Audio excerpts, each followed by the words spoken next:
अध्यात्म विज्ञान कोई धर्म या संप्रदाय नहीं है, ये स्पिरिचुअल साइंस है जो कुदरत के कानून पर आधारित है। ये विज्ञान पूरे ब्रह्मांड के सभी रहस्यों को उजागर करता है और जीवन के सभी पहलुओं को समझने के लिए एक नई दृष्टि देता है। इसी को आर्ट ऑफ विजन कहते हैं, दुनिया को देखने की एक नई दृष्टि, जो अध्यात्म विज्ञानी परम पूज्य स्वामी श्री कमलेशानंद जी के निर्देशन में सनातन सत्य का अनुसंधान कर हमारे जीवन को प्रकाशित करे। जय सच्चिदानंद। वैसे तो मैं गुजरात अहमदाबाद से आया हूँ और जिस प्रकार से उन्होंने मेरा जो परिचय बताया, परिचय तो केवल जानकारी के लिए होता है और परिचय से बड़ी बात होती है अनुभव, एक्सपीरियंस। तो वैसे मैं गुजरात अहमदाबाद से आया हूँ।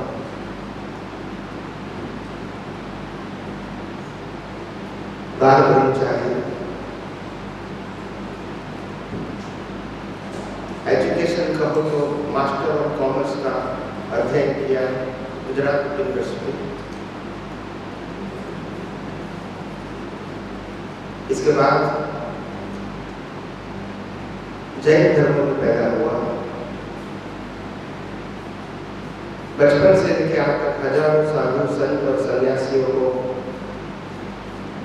मिलता रहता हूँ, उनके साथ बातचीत करता रहता हूँ और उनके साथ सत्संग वार्तालाप करता रहता हूँ। उनके जीवन में जो प्रश्न आते हैं उनका समाधान भी देता हूँ। बड़े बड़े आचार्य भगवंतों को भी, वेदांत के कहो, गीता के कहो, जैन समाज के कहो, दिगंबर स्थानवासी, वेरावल, मूर्ति पूजक, सभी आचार्य भगवंत, बहुत सारे बड़े बड़े उम्र वाले परिचय हैं। वो भी प्रश्न करते हैं, मैं उनको उत्तर देता रहता हूँ। बहुत सारे पिक्चर्स, वीडियो ये सब यूट्यूब पे है, आचार्य भगवंतों के साथ वार्तालाप करें। इसके बाद 9 साल की उम्र से लेकर 16 साल की उम्र तक मैंने विश्व के 33 धर्मों के ग्रंथों का अध्ययन मैं कर चुका था। 33 धर्मों का अध्ययन, आप समझे, 33 धर्मों के ग्रंथों, 33 ग्रंथ में, ग्रंथ तो 1000 है, 33 धर्मों के ग्रंथों का अध्ययन किया। इसके बाद भी हजारों ग्रंथों का अध्ययन किया। उसके बाद गुजरात के अंदर ज्ञानी पुरुष दादा भगवान के नाम से ज्ञानी पुरुष प्रसिद्ध हो गए। उनके साथ भी मेरा 11-12 साल तक रहने का संजोग बना, पढ़ाई के साथ और कामकाज के साथ। और इसके बाद भारतवर्ष के अंदर और विदेशों के अंदर मैं हर साल ये आध्यात्म विज्ञान के ऊपर सत्संग करने के लिए मेरा प्रोग्राम होता रहता है। मैं हर साल USA, UK, Canada, Africa, Australia ऐसे कंट्रीज में मैं जाता हूँ, हर साल जाता हूँ। और भारतवर्ष के अंदर भी ईस्ट, वेस्ट, नॉर्थ, साउथ सभी जगह पे जैसे जैसे संयोग मिलता है तो मैं ये आध्यात्म विज्ञान को बताने के लिए लोगों के पास जाता हूँ। यह सबसे बड़ी बात यह है कि आपने भी बचपन से लेकर अभी तक बहुत सारे साधु संत और सन्यासियों को मिले होंगे, शास्त्रों का भी अध्ययन किया होगा या पढ़ा होगा। तो आज हम जो बात करने जा रहे हैं वो न कोई किताबों की बात है, न कोई डायरेक्ट कोई धर्म की बात है और न ही कोई व्यक्ति की बात है।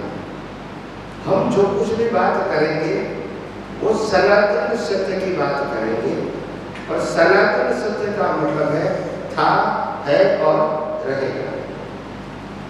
सनातन सत्य का कोई क्रिएटर नहीं होता है। अगर कोई क्रिएटर है तो वो सनातन सत्य नहीं है।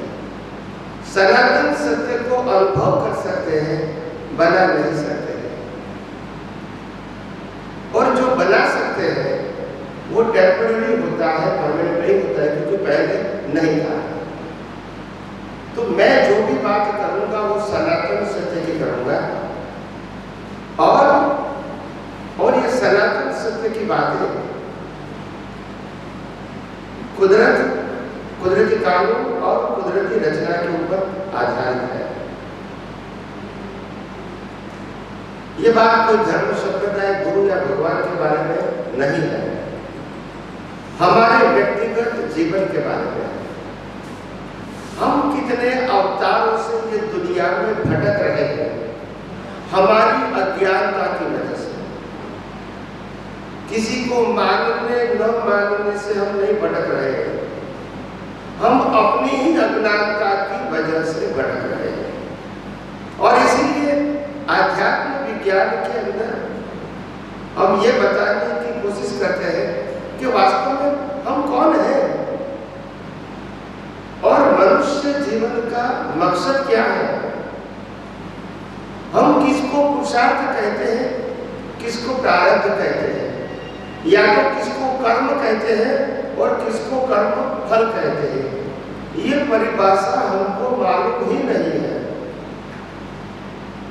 दूसरी बात, हम अपने जीवन के अंदर बहुत सारी बातें ऐसी हैं जो व्यवहार सत्य है, उसी को ही हम सनातन सत्य मानते हैं, और यही सबसे बड़ी अज्ञानता है। तो मैं जो आपके सामने ये विज्ञान पेश करने जा रहा हूँ, उसका टाइटल है आध्यात्म विज्ञान। और ये विज्ञान सामाजिक, धार्मिक और आध्यात्मिक सभी प्रश्नों के परमानेंट सॉल्यूशन देते हैं। ये विज्ञान के माध्यम से आदि, व्याधि और उपाधि में आप खुद समाधि की अनुभूति कर सकते हैं। ये विज्ञान से मन वचन काया होते हुए भी मन वचन काया से मुक्तता की अनुभूति कर सकते हैं। ये विज्ञान के माध्यम से भीख और भय धीरे धीरे खत्म होता है, और ये विज्ञान से जो धार्मिक कट्टरता होती है वो समाप्त हो जाती है, क्योंकि सांप्रदायिक सत्य और सनातन सत्य दोनों अलग है। और सांप्रदायिक सत्य में कंपटीशन और कंपैरिजन होता है एक संप्रदाय और दूसरे संप्रदाय के साथ। सनातन सत्य में किसी का कंपैरिजन नहीं होता है, और वो कुदरत के कानून के ऊपर आधारित है। तो धीरे धीरे मैं विज्ञान बताने की शुरुआत करता हूँ। हम अपने जीवन के अंदर एक मनुष्य होने के नाते हमारा सबका एक ही मकसद है, सच्चे सुख की प्राप्ति, जिसको सनातन सुख भी बोल सकते हैं, शाश्वत सुख भी बोल सकते हैं। और ये सनातन सुख क्या है, उसी को मैं बताने की कोशिश करूंगा, और आप जिसको सुख मानते हैं वो क्या है वो भी बताऊंगा। हम अपने जीवन के अंदर ये 5 ज्ञानेंद्रियों से 1, 2, 3, 4 और 5, ये 5 ज्ञानेंद्रियों से हम अपने जीवन में जो जो कुछ अनुभव करते हैं, ये सब अनुभव न सुख का है न दुख का है, सिर्फ हमारी मान्यता है। दुनिया में कोई भी अवस्था, सत्ता, संपत्ति, संबंध और साधन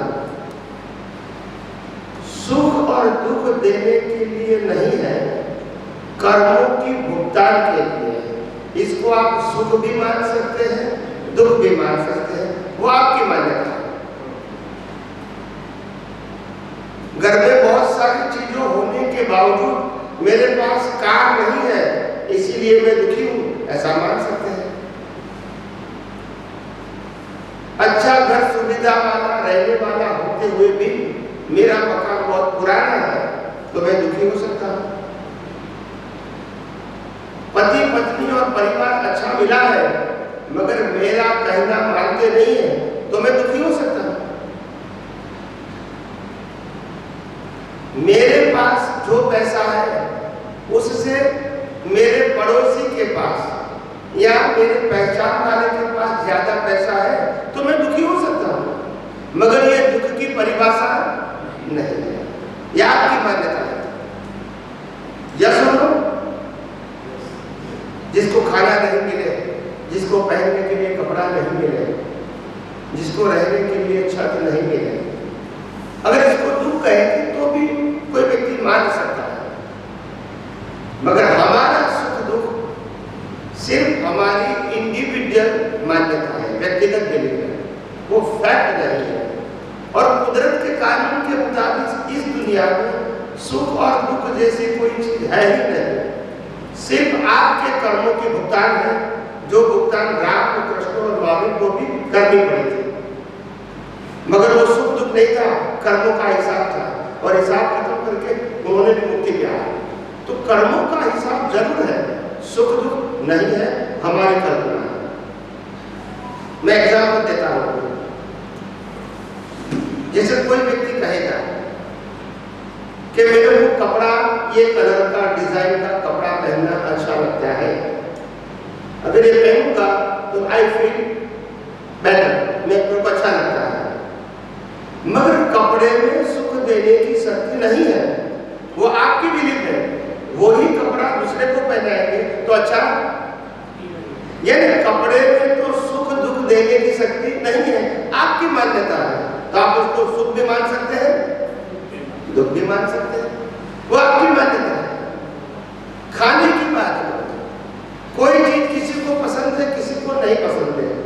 एग्जाम्पल, आज के जमाने में यंग जनरेशन को सबको पिज्जा खाना पसंद है,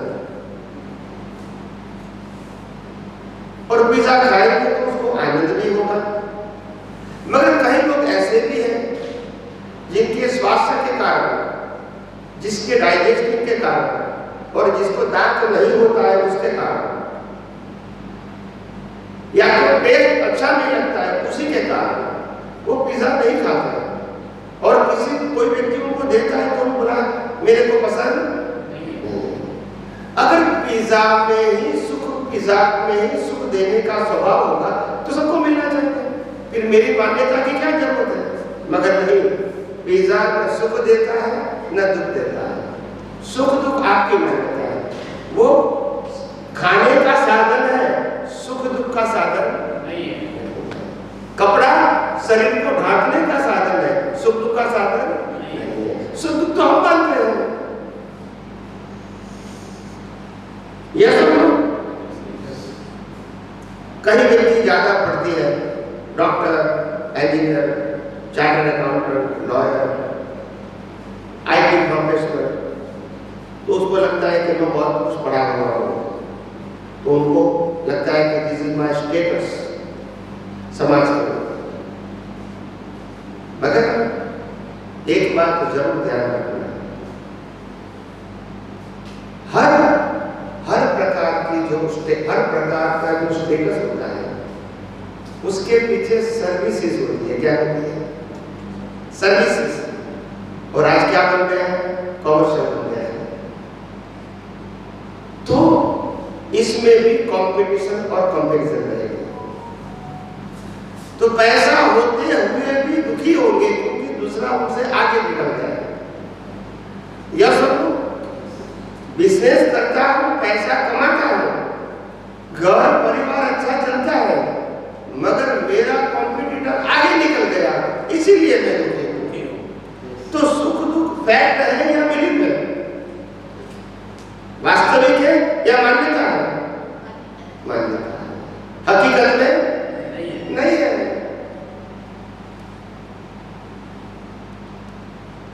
आप समझे ना? जीवन कई लोग कहते हैं कि स्वामी जी पैसे से सुख है। 99% लोग तो मानते हैं कि पैसे से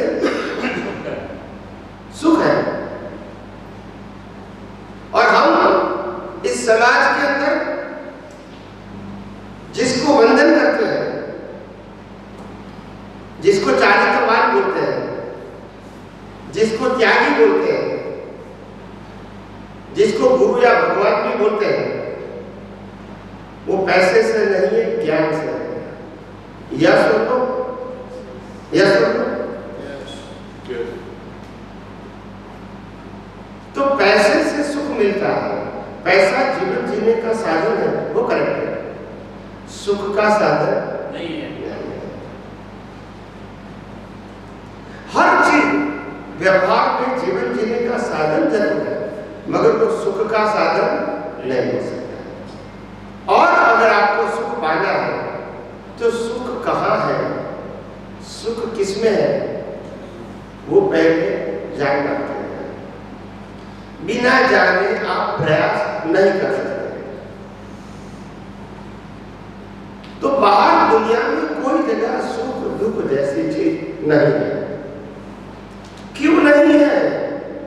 क्योंकि कोई भी चीज का स्वभाव ही सुख देना नहीं है। इनका स्वभाव होगा तभी तो मेरे को मिलेगा। जैसे मैं सबको एक एक चम्मच शुगर दूंगा, शुगर सबको, और कहूंगा आपको टेस्ट कैसा लगा, तो सबका उत्तर एक होगा कि अलग अलग?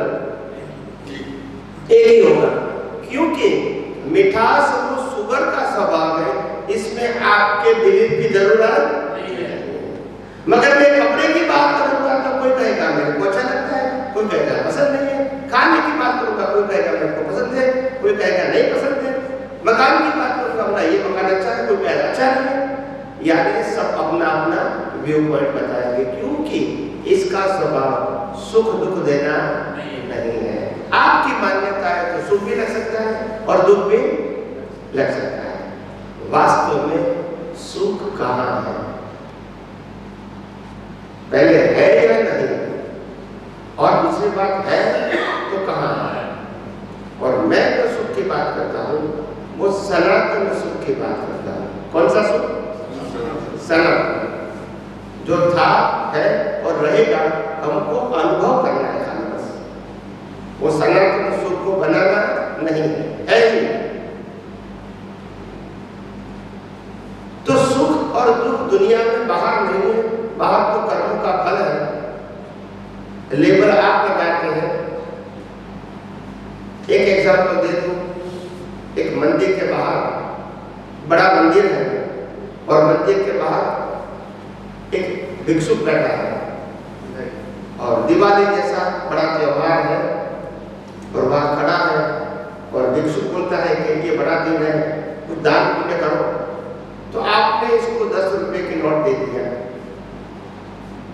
तो इनको सुख लगेगा कि दुख?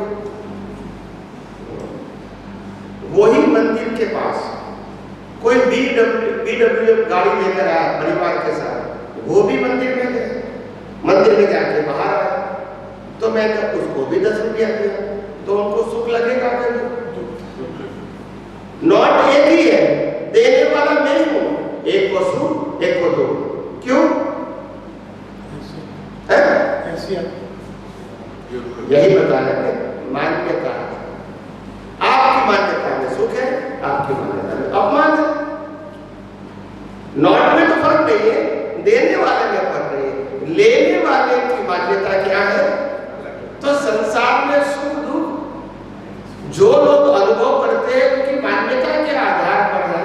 वास्तव में सुख दुख नहीं है, कर्मों की भुगतान जरूर है। जन्म से मौत तक कर्मों की भुगतान करना वो कंपलसरी है, उसमें कोई चॉइस नहीं है। राम कृष्ण महावीर को भी कर्मों की भुगतान करनी पड़ी। तो कर्मों की भुगतान है, सुख दुख आपकी मान्यता है। आपको 2 या 3 दिन के लिए घर से बाहर निकाल दिया जाए तो आपको दुख लगेगा, और राम 12 वर्ष वनवास गए तो भी दुखी नहीं थे, पांडव 14 वर्ष वनवास गए तो भी दुखी नहीं थे। यस क्यों? तो सबकी अपनी अपनी क्या है मान्यता है। वास्तव में सुख दुख जैसी चीज नहीं है। तो दुनिया में सुख है या नहीं है? हैप्पीनेस। तो ज्ञानी भगवत फरमाते हैं सुख तो है और वो भी सनातन है, मगर वो बाहर नहीं है, अंदर है। कहाँ है? और अंदर का मतलब वो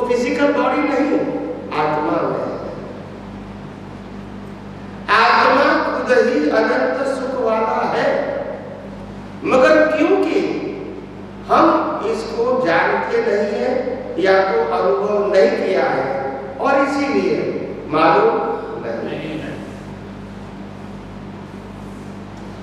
तो अनंत सुख वो आत्मा का ही स्वभाव है, मगर क्योंकि अज्ञानता से हम आत्मा को शब्द रूप से तो जानते हैं, अनुभव रूप से नहीं जानते, और इसीलिए वो शब्द ज्ञान तक ही सीमित रहा, उसके आगे हम गए।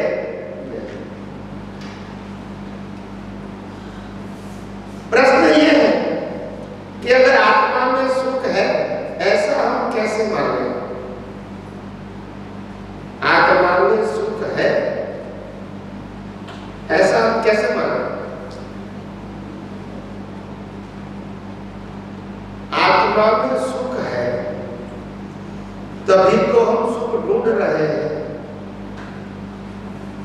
क्यों ये जड़ चीजें सुख नहीं ढूंढती?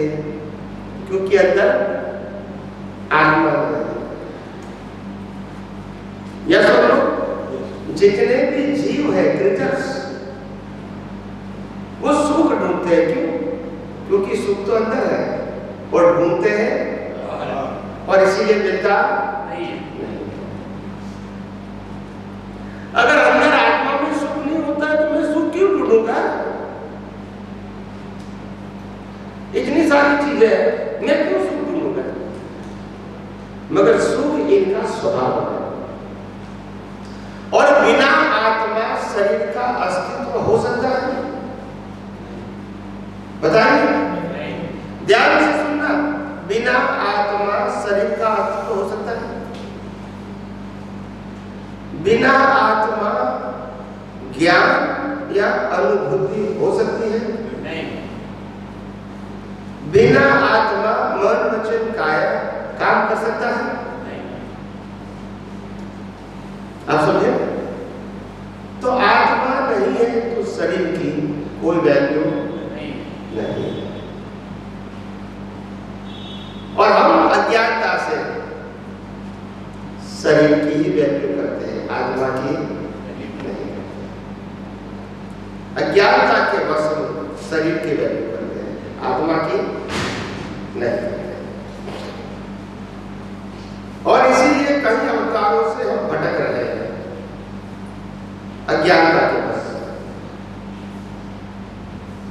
तो मैं आज आपको बताऊंगा आत्मा क्या है, शरीर क्या है, कर्म क्या है, कर्म फल क्या है, मुक्ति क्या है और मुक्ति कैसे पाई जाती है या तो अनुभव किया जाता है। ये सब कुछ मैं स्टेप बाय स्टेप बताऊंगा और समय होगा तो क्वेश्चन आंसर भी करेंगे बेसिक बताने के बाद।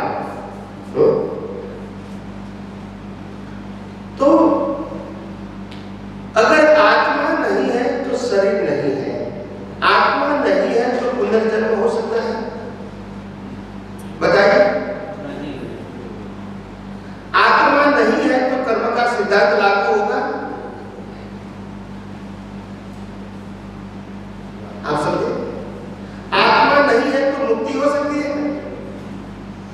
समझ में आया? मुक्ति तो आत्मा की होगी, शरीर को तो हर वक्त में जलाया जाता है, या सुनो वो मुक्ति नहीं है। तो सबसे पहले आत्मा का मैंने प्रमाण बताया और आत्मा का प्रमाण बताते बताते मैंने आपको 3 प्रमाण बता दिए। आत्मा है और आत्मा है तभी पुनर्जन्म है और आत्मा है तभी कर्म और कर्म फल है और आत्मा है तभी चारों गति है। आप समझे? नहीं तो गति किसकी होगी? शरीर की तो गति नहीं होगी। शरीर तो कर्मों की भुगतान के लिए मिलता है, गति तो आत्मा की होगी ना कि यहाँ से यहाँ जाएगा, देवलोक, नर्कलोक, मध्यलोक, पशुलोक। आप समझे? मनुष्य लोग। तो ये चारों गति में घूमना वो आत्मा का काम है। वो क्यों जाना पड़ता है? कर्मों की वजह से। आप समझे? तो 3 बातें उसमें सिद्ध हो जाती है कि हमारा पुनर्जन्म हुआ मतलब आत्मा है, का पुनर्जन्म नहीं होता। हमारा पुनर्जन्म हुआ क्योंकि कर्म का फल है। तो तीनों बातें सिद्ध हो गई, पुनर्जन्म, कर्म का सिद्धांत और आत्मा। उसके आगे में आत्मा और शरीर के बारे में बताया। ज्ञान आत्मा में होता है, शरीर में नहीं होता है। अगर शरीर में ज्ञान होता तो जलाया नहीं जाता। यह सुनो, रामकृष्ण महावीर के शरीर को भी जलाया गया। अगर शरीर में ज्ञान होता तो हम जलाते? हम कागज को भी नहीं जलाते, ऐसा मानते हैं, इसको भी ज्ञान मानते हैं। यह सुन लो, यह सुन लो। तो अगर शरीर में ज्ञान होता तो हम जलाते? सोचो जरा, शरीर में ज्ञान नहीं होता है, शरीर के माध्यम से हम ज्ञान को व्यक्त कर सकते हैं। क्या कर सकते हैं? व्यक्त कर सकते हैं। जैसे टीवी के माध्यम से भी ज्ञान आता है, मोबाइल के माध्यम से भी ज्ञान आता है, टैब रिकॉर्ड के माध्यम से भी ज्ञान आता है, मगर ज्ञान इसके अंदर, ज्ञान टीवी के अंदर, ज्ञान मोबाइल के अंदर नहीं है। वो प्ले करता है। क्या करता है? प्ले करता है। ऐसे ये शरीर भी कुदरत का दिया हुआ प्लेयर है। क्या है? प्ले। वो प्ले करता है। कैसे प्ले करता है? धीरे धीरे पूरा साइंस बना होगा। ये जो शरीर बना है हमारा, वो शरीर की जो इंटरनल डिजाइन है, इंटरनल समझते हैं, जिसको डॉक्टर रिपेयर करते हैं, वो डिजाइन हमारे सभी जीवों की एक है या अलग अलग? बताइए। एक ही है। दुनिया की कोई भी इंसान है, सबकी डिजाइन क्या है? इसीलिए कोई भी डॉक्टर कोई भी बॉडी को रिपेयर कर सकता है, क्योंकि सिस्टम तो सबका इंटरनल सिस्टम एक है। क्योंकि ऑप्शन 2 है, आपको एक बताना है, नेचर मेड के मैन मेड? ये सिस्टम नेचर मेड है या मैन मेड है? कुदरत ने बनाई है या इंसान ने बनाई है? कुदरत ने। तो सबसे पहला आंसर, ये इंटरनल डिजाइन कुदरत ने बनाई। करेक्ट।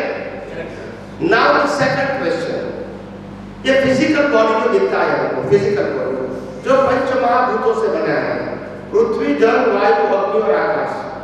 यह सुन लो, ये पंच महाभूत किसका है? किसका है? ये पंच महाभूत किसका है? सब पहला उत्तर, डिजाइन कुदरत ने बनाई। फिर शरीर भी किसने बनाया? कुदरत। अभी शरीर बना दिया, और इस शरीर को चलाने के लिए क्या चाहिए? Minimum requirement for the body. ये शरीर को जिंदा रखने के लिए 80 से 100 साल क्या चाहिए? मिनिमम हवा, पानी, खुराक। यह सुन लो, वो भी कौन देगा? क्या उसका मैन्युफैक्चरिंग हो सकता है?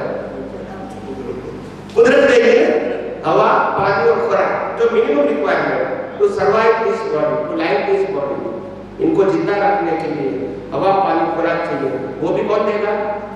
तो तीसरा उत्तर भी कुदरत। चौथा, आगे हवा, पानी, खुराक तो कुदरत ने दे दिया और हमने खाया और लिया और पिया। इसके बाद डाइजेस्टिंग कौन करेगा? बोलिए, हम ध्यान रखेंगे पाचन में? इसका लोही हम बनाएंगे? बोलते नहीं है।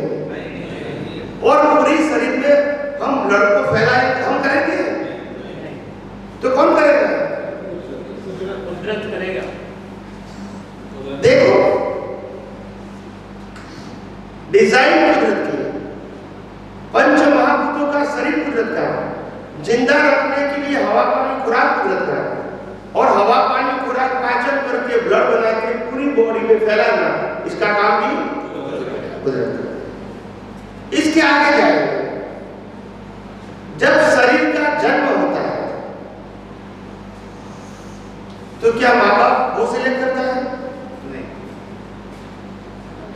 जब बच्चा पैदा होता है तो माँ बाप वो सिलेक्ट करेगा? तो कौन करेगा? माँ बाप करेगा बच्चों को सिलेक्ट, या बच्चा माँ बाप करेगा तो कौन करेगा? कुदरत करेगी। आपके कर्मों के मुताबिक आपको माँ बाप मिलेंगे, यस और नो? इसमें भी बीच में कौन आएगा? कुदरत।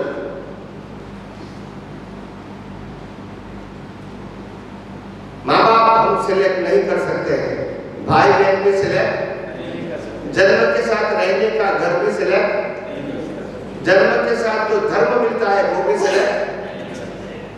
आपके कर्मों के फल के मुताबिक आपको मिलेगा, कोई चॉइस नहीं है। इसके बाद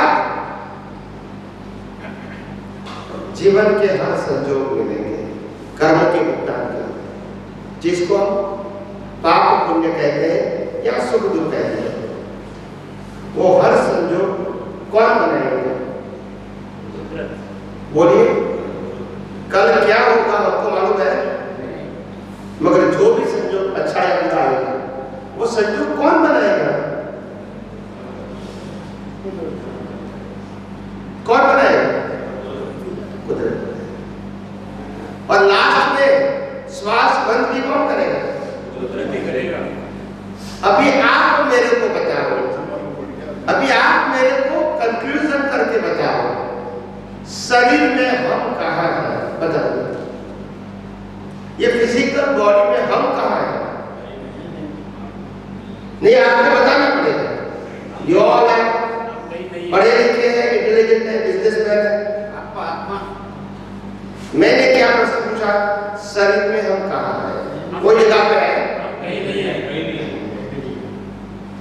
और हम पूरे दिन सुबह से शाम तक शरीर को छोड़ते भी नहीं है। शरीर में कोई जगह नहीं है, मगर हम शरीर है वो मान्यता भी छोड़ते हैं। इसी से बड़ा अज्ञान क्या हो सकता है? इससे बड़ा अज्ञान क्या हो सकता है? न तुम शरीर हो, न तुम शरीर को चलाने वाले हो, और नहीं तुम शरीर का अंत लाने वाले हो। और जो कर्मों की भुगतान करते हैं वो भी तुम्हारे हाथ में। तो तुम्हारा कंट्रोल कहाँ है शरीर के ऊपर? बताइए। पहले तुम शरीर हो, शरीर हो। दूसरा, तुम शरीर को चलाने वाले हो। और शरीर भुगतान करता है, वो भुगतान करने वाले तुम हो। तो तीनों में से एक भी नहीं है। न शरीर है, न शरीर को चलाने वाले हैं, न शरीर भुगतान करता है, वो भुगतान करने वाले नहीं है। इसके आगे शरीर के साथ जुड़ा हुआ सत्ता, संपत्ति, संबंध और साधन के क्या हम मालिक हैं? बोलिए। शरीर हो सकता है मगर हम हैं नहीं है, क्योंकि हम शरीर नहीं है। जो भी हम किसका है? इसका है, यस और नो? और हम शरीर, फिर टेंशन किसका है? बोलते नहीं। न जन्म है न मृत्यु है, यस और नो? जन्म मृत्यु किसका होता है? आत्मा का होता है। आत्मा का जन्म होता है। मैंने प्रश्न किया, जन्म मृत्यु किसका होता है? तो शरीर का होता है। हमारा जन्म मरण, आत्मा अजम अजन्म अमर है, वो शाश्वत है। उसका जन्म जीवन मृत्यु नहीं होता है। उनकी हाजिरी में शरीर जन्म लेता है, जीवन भी होता है और मृत्यु भी होता है, मगर आत्मा का जन्म जीवन मृत्यु नहीं होता है। वो शाश्वत है, परमानेंट है। और इसीलिए हम कहीं अवतारों से अज्ञानता के वश शरीर को ही अपना स्वरूप मानते हैं और शरीर के साथ जुड़ा हुआ सत्ता, संपत्ति, संबंध, साधन ही मेरा है ऐसा मानते हैं। शरीर के साथ जुड़ा हुआ सुख दुख भी मैं अनुभव करता हूं ऐसा मानते हैं। और जन्म जीवन मृत्यु मेरा है ऐसा हम मानते हैं। ये सब अज्ञान है, ये सब अज्ञान है। और इसीलिए आदि व्याधि उपाधि भी है। और अगर ये सनातन सत्य की जानकारी आपकी दृष्टि में है तो आदि व्याधि उपाधि शरीर को रहेगी और आपको समाधि रहेगी, क्योंकि आपको इससे कंसर्न, ये शरीर को जलाने के बाद भी आप हैं, यस और नो? ये शरीर को जलाने के बाद भी आप हैं कि नहीं है? तभी तो पुनर्जन्म है, यस कि नो? सिंपली हम शरीर नहीं आत्मा है, और शरीर कर्मों की भुगतान का साधन मात्र है, इंस्ट्रूमेंट। और इंस्ट्रूमेंट हम नहीं है, मगर हम मानते हैं कि हम हैं, और इंस्ट्रूमेंट को चलाने वाले भी हम। कुदरत का कानून ऐसा है कि कुदरत ने किसी को श्वास लेने तक की स्वतंत्रता नहीं दी है, यस और नो? श्वास लेने की स्वतंत्रता हमारे पास है? नहीं है। सच्चा है, सोच समझ के बोलते हैं। वो तो आदमी मरे ही नहीं। हाँ, वो गए तो आदमी मरे ही नहीं। कई लोग कहते हैं श्वास को हम अपनी मर्जी से लेते हैं। तो फिर मैं प्रश्न करता हूँ, रात को सो जाने के बाद कौन लेता है? कोई आदमी रखा है? बोलते नहीं है। तो बात को, सच्चाई को, सनातन सत्य को स्वीकार करना ही पड़ेगा। हम न दिन में श्वास लेते हैं, न रात में श्वास लेते हैं। हमारे आयुष्य कर्म के मुताबिक श्वास चलता रहता है, और जैसे आयुष्य कर्म की घड़ी बंद हो गई, हमारा शरीर का बंद हो गया। और ये घड़ी का संचालन कुदरत करती है। मशीन भी कुदरत का, ऑपरेटर भी कुदरत करता है, और डिस्ट्रॉय भी कुदरत करता है। और इसीलिए इंग्लिश में उसको कहता है GOD, generator, operator and destroyer. नहीं समझ में आया? GOD, जनरेट करना, ऑपरेट करना, डिस्ट्रॉय करना, ये तीनों काम कौन करता है? कुदरत। और लोगों को ये कुदरत समझ में नहीं आया, और इसीलिए बता दिया ये भगवान करते हैं। समझ में आया कुदरत क्या है? वो भी मैं आपको धीरे धीरे बताऊंगा। तो ये सब कुछ जन्म से मौत तक सभी प्रकार की अवस्था कुदरत ही बनाती है, और कुदरत ही इसका अंत लाती है। ये मन वचन काया है, ये कुदरत ने दिया हुआ कर्मों के भुगतान का साधन है, और ये साधन के पास कोई भी प्रकार की फ्रीडम नहीं है। समझ में आया? इसको बनाने वाला, चलाने वाला, अंत करने वाला कौन है? हम नहीं, मगर हम मानते हैं कि मैंने किया, बस यही कहता है, मेरा है, वो ये कहता है। कई लोग कहते हैं कि स्वामी जी हमने इतनी पढ़ाई किया, अभी मेहनत करते हैं, इतने पैसे कमाए, क्या वो हमारा नहीं है? ये संपत्ति, ये साधन, ये सत्ता, ये डिग्री, हमारा एक्सपीरियंस हमारा नहीं है? मैंने बोला बिल्कुल नहीं है। तो बोला ऐसा क्यों? इतनी मेहनत करके पाया है। मैंने कहा कुदरत का एक ही कानून है सबके लिए। आप जब पैदा होंगे तो कुछ लाओगे नहीं, और मरोगे तो कुछ ले जाओगे नहीं। ये कानून सबके लिए क्या है? क्या अलग अलग है?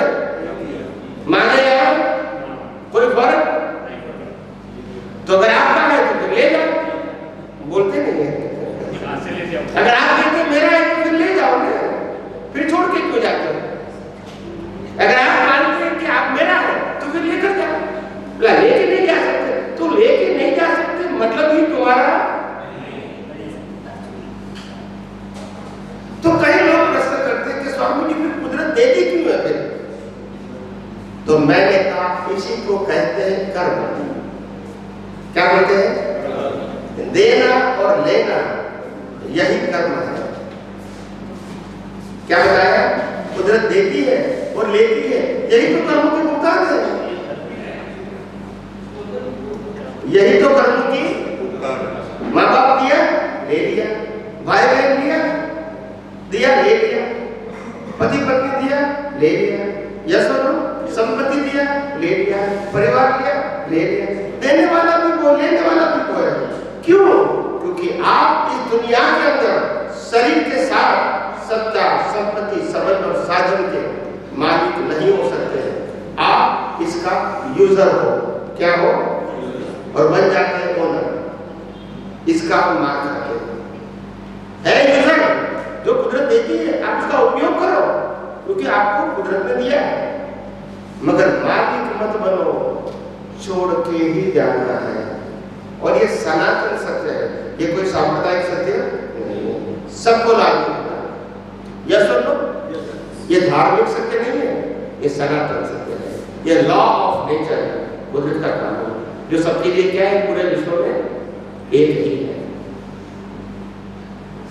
तो इसीलिए कहते हैं कि जीवन में कीमत आत्मा की करो, शरीर की नहीं करो। शरीर आज है और कल चला जाएगा, और शरीर के साथ जुड़ा हुआ सत्ता, संपत्ति, संबंध, साधन भी चला जाएगा। या सुन लो, आत्मा आपके साथ आएगी। एक आत्मा आएगी और दूसरा अज्ञानता से बनाया हुआ कर्म आएगा, जिससे नया जन्म मिलेगा। समझ में आया? तो जितना आत्मा की वैल्यू करोगे, इतने कर्म नहीं बनेंगे। जितना संसार की वैल्यू करेंगे तो राग द्वेष होंगे, तो नए कर्म बनते ही रहेंगे, मगर फिर भी कुछ ले जाना नहीं है। या सुनो, बराबर है कि नहीं? अभी मैं आपको इसके आगे कर्म और कर्म फल की परिभाषा बताता हूं। कर्म और कर्म, उसका दूसरा नाम है एग्जाम और रिजल्ट। तीसरा नाम है पुरुषार्थ और प्रारब्ध। ये तीनों की परिभाषा में बताता हूं, एक ही है। ज्यादातर लोग यहाँ जो बैठे हुए हैं वो यही मानते हैं कि हम मन वचन काया से जो कुछ भी करते हैं वो कर्म है। यस और नो? हम मन वचन काया से जो कुछ भी करते हैं वो कर्म है, ऐसा मानते हैं, मगर ये बात 100% गलत है। मन वचन काया वो कर्मों की भुगतान का साधन मात्र है, कर्म करने का साधन नहीं है। बिल्कुल ध्यान से सुनना। मन वचन काया वो तीनों प्रकार के आप कर्म लेकर आए हो, वो सिर्फ भुगतान होता है। उससे क्या होता है? विचार से, वाणी से या तो वर्तन से भुगतान होता है, कर्म नहीं होता है। और मन वचन काया के भुगतान के कर्म तो राम कृष्ण महावीर को भी था। यह सुन लो, लाखों लोगों की हिंसा करने के बाद भी राम मोक्ष में गए। यस और नो? अर्जुन ने भी महाभारत किया, वही अवतार में मुक्ति पाई। तो आखिर मन वचन काया से होती है वो क्रिया क्या है और कर्म क्या है, वो ही हम आज तक समझ नहीं आए। एक तरफ आपको ये भी कहें कि मन वचन काया से कर्मों की भुगतान भी होती है, दूसरी तरफ ये भी कहेंगे मन वचन काया से नए कर्म भी होते हैं। तो उसके पास कोई डेफिनेशन या लाइन ऑफ डिमार्केशन नहीं, सब गोल गोल बातें हैं। क्या है? No definition and no demarcation, कि इसको कर्म कहेंगे, इसको कर्म फल कहेंगे, ऐसी कोई डिमार्केशन नहीं। हालांकि कुदरत का कानून एकदम सटीक है, वो गोल गोल नहीं है। हम नहीं समझ पाते हैं, वो हमारी अज्ञानता है, मगर अनुभवी ज्ञानी पुरुष अपने अनुभव से बताते हैं ये ब्रह्मांड के रहस्य को देखकर कि आखिर कर्म क्या है और कर्म फल क्या है।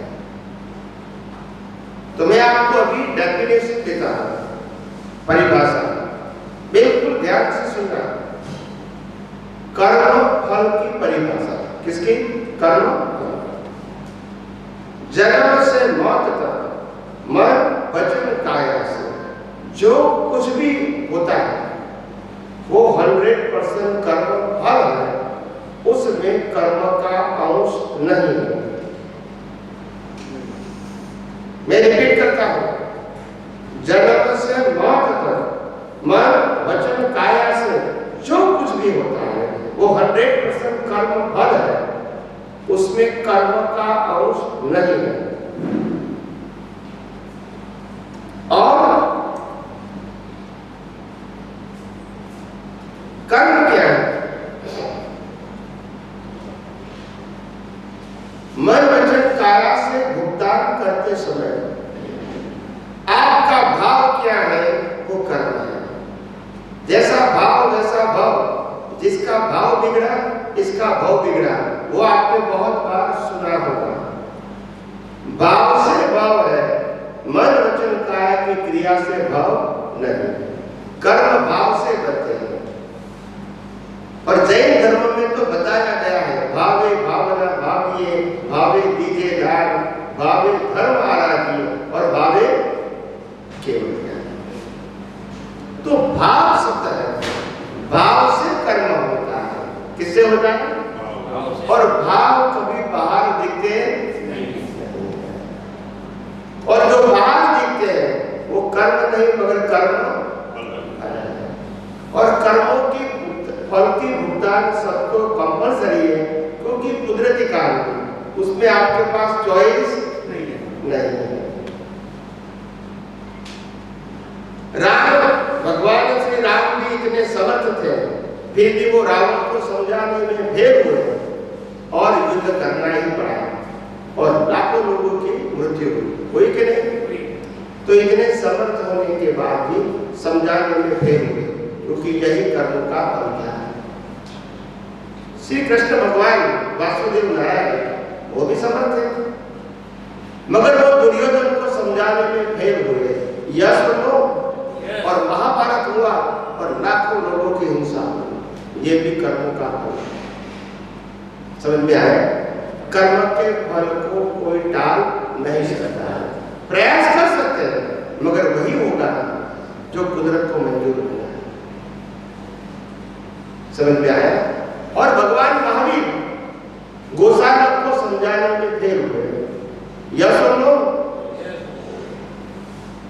बताओ किसके पास फ्रीडम थी, स्वतंत्रता किसके पास थी? बताइए।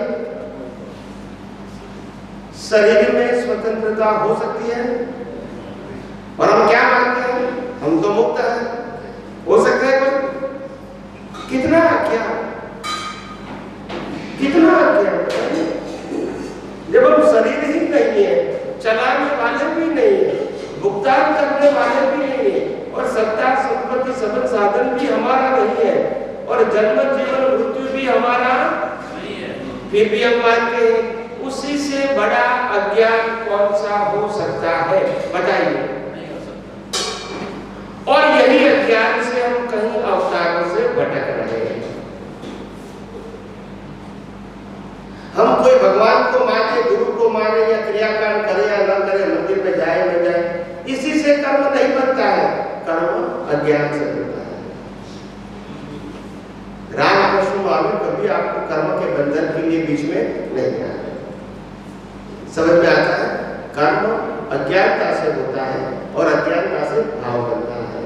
ये मेरा है, ये मैंने किया, ये मैंने बोला, ये सामने वाले ने बोला।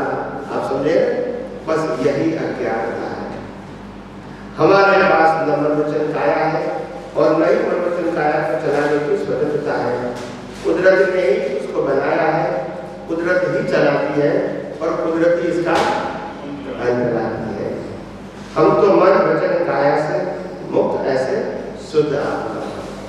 अगर हम आत्मा को लक्ष्य में रखकर जिएंगे तो कर्म नहीं बनेंगे। अगर हम मन वचन काया को लक्ष्य में रखे जिएंगे तो कर्म बनेंगे ही, क्योंकि वो ही अज्ञान है। कर्म अज्ञान से बनते हैं, क्रिया से नहीं। समझ में आया? समझ में आया कि नहीं? अज्ञान, हु आई एम, मैं कौन हूं, वही हम नहीं जानते। और जो मैं नहीं हूं इसको मैं हूं ऐसा मानते हैं। इससे बड़ा अज्ञान क्या है? जो परिवार, जो संपत्ति, जो सत्ता, जो साधनों के लिए हम संघर्ष कर रहे हैं, हम एक दूसरों के साथ राग द्वेष कर रहे हैं, वो ही सब चीज हम छोड़ के ही जाते हैं। यस तो? तो इससे बड़ा अज्ञान कौन सा हो सकता है बताइए? अज्ञान ये नहीं है कि आपके पास शरीर है, अज्ञान ये नहीं है आपके पास संपत्ति है, अज्ञान ये नहीं है आपके पास परिवार है, अज्ञान ये नहीं है आपके पास पैसा है, अज्ञान ये नहीं है कि आपके पास सत्ता है। अज्ञान ये है कि ये मेरा है, वो अज्ञान। ये किसका है? शरीर का है। और मानते हैं ये है वो अज्ञान नहीं है, ये मेरा है वो अज्ञान है। समझ में आया कि नहीं? रास्ते के ऊपर 2000 की नोट रास्ते पर पड़ी है, आपने 15 फुट दूर से देखी, जैसे ही लेने के लिए गए तो दूसरे व्यक्ति ने उसको झपट मार के ले लिया। अभी आपकी तो थी नहीं, तो आपको दुख होगा, आपको दुख होगा कि मैंने 2000 रुपये चला गया, ऐसा लगेगा, क्योंकि आपका तो था ही नहीं। मिला तो अच्छी बात है, नहीं मिला तो नुकसान तो नहीं है, क्योंकि आपका नहीं है। यह सुनो, मगर अगर वही 2000 रुपये की नोट आपके पॉकेट में से गिर गई, आप 10 फुट आगे गए, फिर मालूम हुआ कि पैसा तो गिर गया है, आपने पीछे देखा, जैसे ही देखा दूसरे व्यक्ति ने झपट मार के ले लिया। अभी आपके पास कोई प्रूफ तो नहीं है कि 2000 मेरा है, ऐसा प्रूफ नहीं। फिर क्या होगा? क्यों? क्योंकि मेरा है, नोट से दुख नहीं हुआ। नोट किसका है? समझ में आया? तो मेरा है वो अज्ञान है, नोट अज्ञान नहीं है। समझ में आया? नोट अज्ञान नहीं। आगे मैं आपको 3 बात समझाना चाहता हूं। कुदरत, कुदरती कानून और कुदरती रचना, जो बार-बार में कुदरत शब्द का प्रयोग करता हूं, बराबर है? कुदरत क्या है? What is the nature? Nature का मतलब होता है 6 सनातन तत्वों से बना हुआ है। इंग्लिश में कहते हैं 6 इटर्नल एलिमेंट्स। 6 सनातन तत्व। सनातन का मतलब था, है और उसका बिगिनिंग एंड नहीं होता, इसको सनातन बोलते हैं। ऐसे 6 तत्वों से दुनिया बनी है। यही 6 तत्वों से शरीर बना है, और यही 6 तत्वों से शरीर की अवस्थाएं भी है। 6 तत्व कौन सा है मैं आपको बता देता हूं, बिल्कुल ध्यान से सुनना, क्योंकि मैं स्पीड में बोलूंगा टाइम की वजह से। सबसे पहला तत्व है चेतन, जिसको हम आत्मा कहते हैं। आत्मा का कभी बिगिनिंग एंड जन्म मरण नहीं होता। ये पहला तत्व का मतलब परमानेंट चेतन तत्व। दूसरा तत्व है जड़ तत्व। क्या तत्व है? जड़ का मतलब होता है जिनसे बनी हुई अवस्था विनाशी है, और जड़ तत्व के अंदर चैतन्यता नहीं। क्या नहीं होती है? चैतन्य। हम 5 ज्ञानेंद्रियों से जो ये दुनिया को अनुभव करते हैं शरीर के साथ, ये सब जड़ तत्व की अवस्था है। तत्व परमानेंट और अवस्था टेम्पररी। ये मकान टेम्पररी है, मगर मकान जो बना है उसका रो मटेरियल है छोटा से छोटा, वो परमानेंट है। समझ में आया? अणु परमाणु जिसको बोलते हैं वो परमानेंट है, मगर ये अवस्था टेम्पररी है। ये शरीर भी जड़ तत्वों से बना हुआ है, तो शरीर टेम्पररी है, तत्व परमानेंट। तो पहला चेतन तत्व, दूसरा जड़ तत्व, तीसरा तत्व है गति सहायक, मोशन, मूवमेंट। ये सूर्य, चंद्र, ग्रह, नक्षत्र, पृथ्वी सब कुछ घूमता है, दिन रात होता रहता है, हवा भी घूमती रहती है, जीव भी घूमते रहते हैं, हमारे शरीर में भी हवा पानी घूमता रहता है। समझ में आया? मूवमेंट, कार चलती रहती है, प्लेन चलता रहता है, गाड़ी चलती रहती है। तो ये मूवमेंट करना वो गति सहायक तत्व से होता है। So the element is a permanent and अवस्था इज टेम्पररी। अवस्था टेम्पररी है, तत्व परमानेंट। चौथा तत्व है स्थिति सहायक, स्थिरता। हम बैठे हैं वो स्थिति सहायक और चलेंगे तो गति सहायक। कार खड़ी है तो स्थिति सहायक, चलेगी तो गति सहायक। रोड क्या है? रोड स्थिति सहायक, और कार चलेगी तो रोड तो स्थिर रहेगी। हाँ, हमारे बॉडी के अंदर जो ऑर्गन है, ऑर्गन समझते हैं वो क्या है? गति या स्थिति?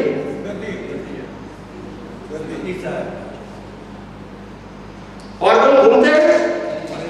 ऑर्गन अपने क्यों इतनी बड़ी गलती कर देते हो? ऑर्गन स्थिर होते हैं कि घूमते हैं? ऑर्गन वही रहते हैं, अपना काम करते हैं। तो ऑर्गन का प्रश्न किया कि ऑर्गन गति या स्थिति?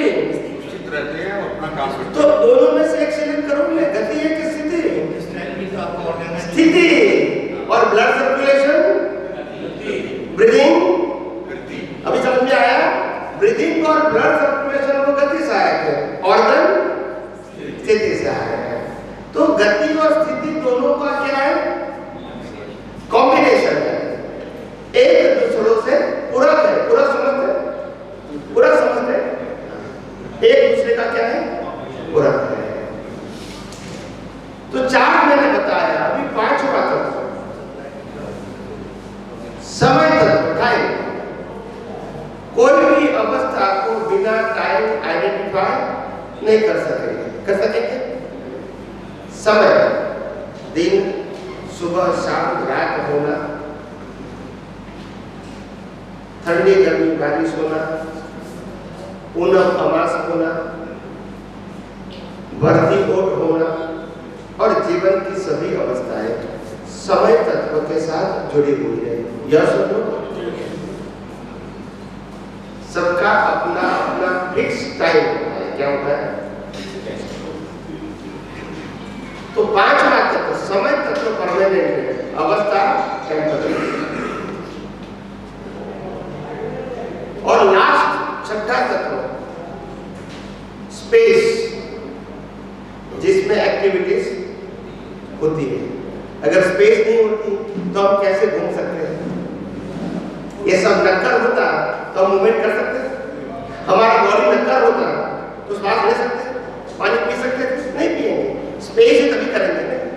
तो बाहर भी स्पेस है और अंदर भी स्पेस है। समझ में आया? तो ये छह तत्वों का एक नाम है कुदरत। छह तत्वों का एक नाम है कुदरत। और दुनिया की कोई भी अवस्था छह तत्वों के अलावा हो ही नहीं सकती। हमारा शरीर भी छह तत्वों से ही बना है। जैसे अंदर चेतन है, जड़ है, गति सहायक तत्व है, स्थिति सहायक तत्व है, टाइम, आयुष्य, टाइम तत्व और स्पेस तत्व है कि नहीं? और इसलिए हमारे शास्त्रों में भी बताया गया, पिंडेषु ब्रह्मांडे, और ब्रह्मांडे सो, जो ब्रह्मांड में है वही पिंड में है, और जो पिंड में है वही ब्रह्मांड में है। तत्व रूप से एक ही है, अवस्था के रूप में अलग है, मगर तत्व के रूप में एक ही है। समझ में आया? तो इसीलिए छह तत्वों का एक नाम है कुदरत। मैं जो बार बार कहता हूँ ना कुदरत कुदरत कुदरत, तो कुदरत की मैंने आपको परिभाषा बताई। ये डेफिनेशन सनातन सत्य है। और ये डेफिनेशन कोई धर्म संप्रदाय गुरु भगवान से जुड़ी हुई। दूसरा बताया कुदरत के बाद कुदरती कानून। ये दुनिया कोई व्यक्ति के कानून से नहीं चलता है। ये दुनिया राम कृष्ण महावीर के कानून से भी, ये दुनिया कुदरत के कानून से चलता है। और कुदरत अपना काम करती ही रहती है। सुबह होना, दोपहर होना, शाम होना, रात होना, फिर सुबह होना, ये चलता रहेगा। ये कानून किसका है?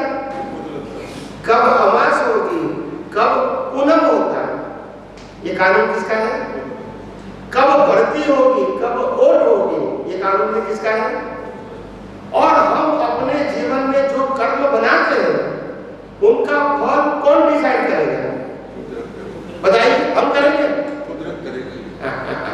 और इसीलिए कुदरत का कानून सबके लिए एक ही रहेगा। वो राम कृष्ण महावीर को भी वही कानून से उसको फल देगा। यह सुन लो।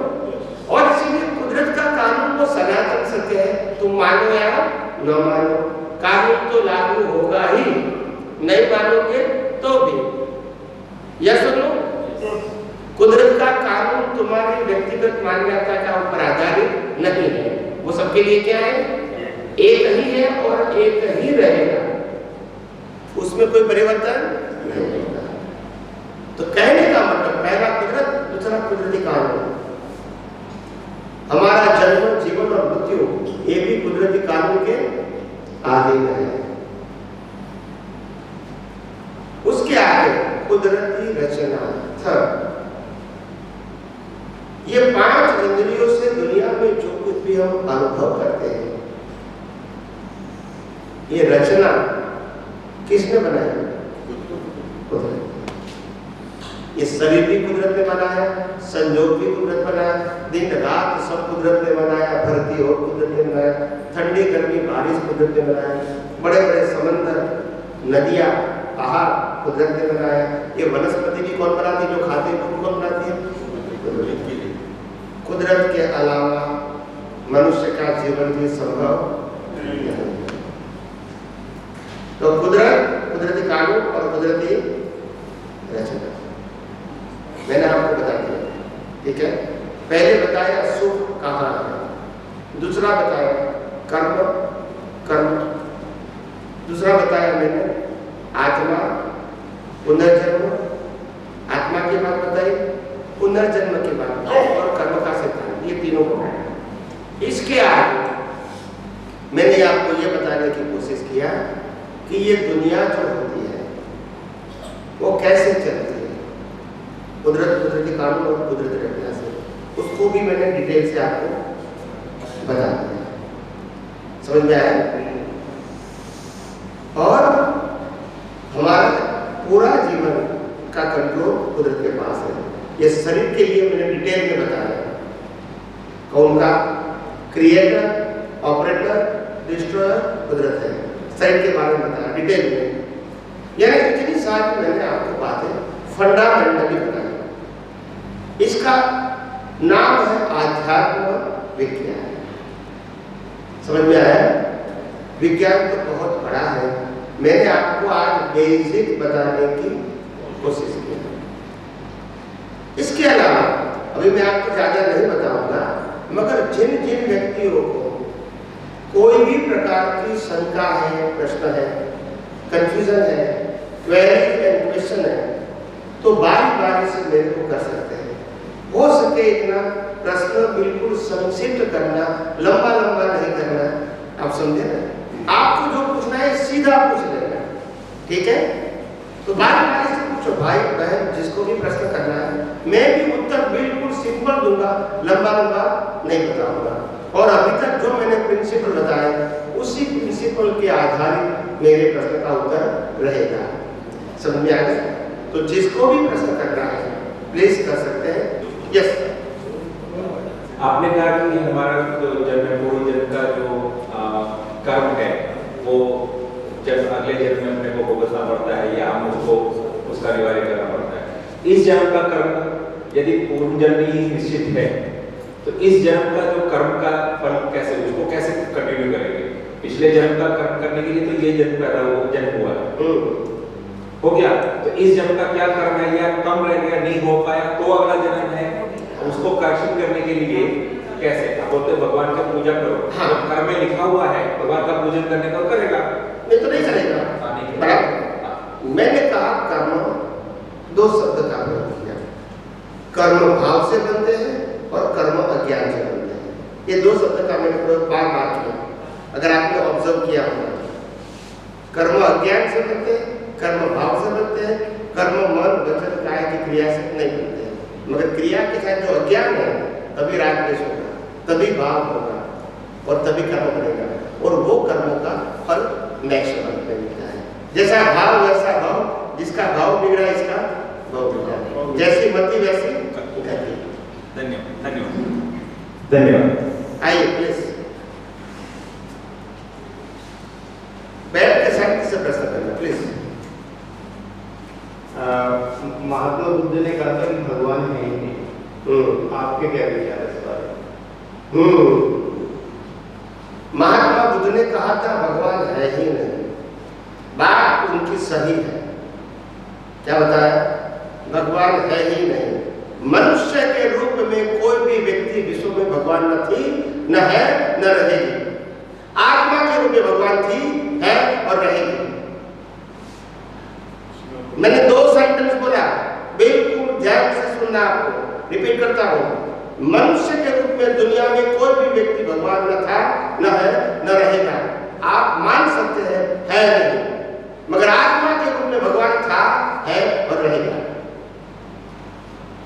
और उनके उत्तर के आधार से मैं आपको 4 प्रश्न करके ये उसके उत्तर का समाधान देता हूं। सिंपल क्वेश्चन, भगवान किसको कहते हैं? मैं आपको डेफिनेशन दे दूं, क्या दे दूं?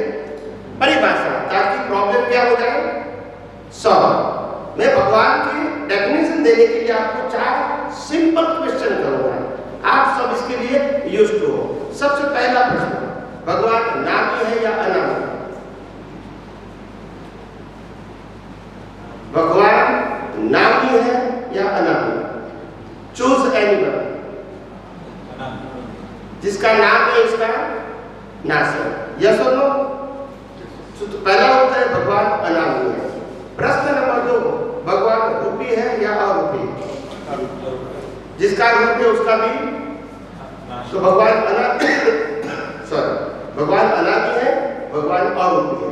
प्रश्न नंबर 3, भगवान जन्म मरण वाले हैं या अजन्म अमर? अजन्म। और 4th एंड लास्ट क्वेश्चन, भगवान टेम्पररी है या परमानेंट? अभी उत्तर दे रहा हूं। अगर आप किसी का नाम देंगे तो भगवान नामी हो गया, रूपी हो गया, जन्म मरण वाला हो गया और टेम्पररी हो गया, या सुनो। तो भगवान कभी शरीर के रूप में नहीं हो सकते, शरीर के अंदर आत्मा के रूप में ही है और रहेगा। आप नहीं मानोगे तो भी रहेगा, मानोगे तो भी रहेगा, नहीं मानते वो आपके अज्ञान है। अज्ञान से कोई मतलब नहीं है, कर्म बनेगा, जन्म मरण का चक्कर चलता रहेगा। तो आत्मा ही परमात्मा है और आत्मा ही सर्वशक्तिमान है। अगर भगवान कहना है तो आत्मा को बोल सकते हैं, शरीर को नहीं बोल सकते। यस, एक प्रश्न और है। यस, नहीं आपको समाधान हुआ? Okay fine. एक प्रश्न और है, कभी कभी हमने देखा है कि 1 साल के बच्चे के साथ अनाचार हो जाता है, तो कहते हैं कर्म है। उस बच्चे को कहाँ मालूम कि उसको, उस बच्चे को दुख हो रहा है? किसको दुख होता है? उस बच्चे को ये अनाचार हो जाता है, उसके लिए क्या करना है कि जो उसके से अनाचार हो रहा है?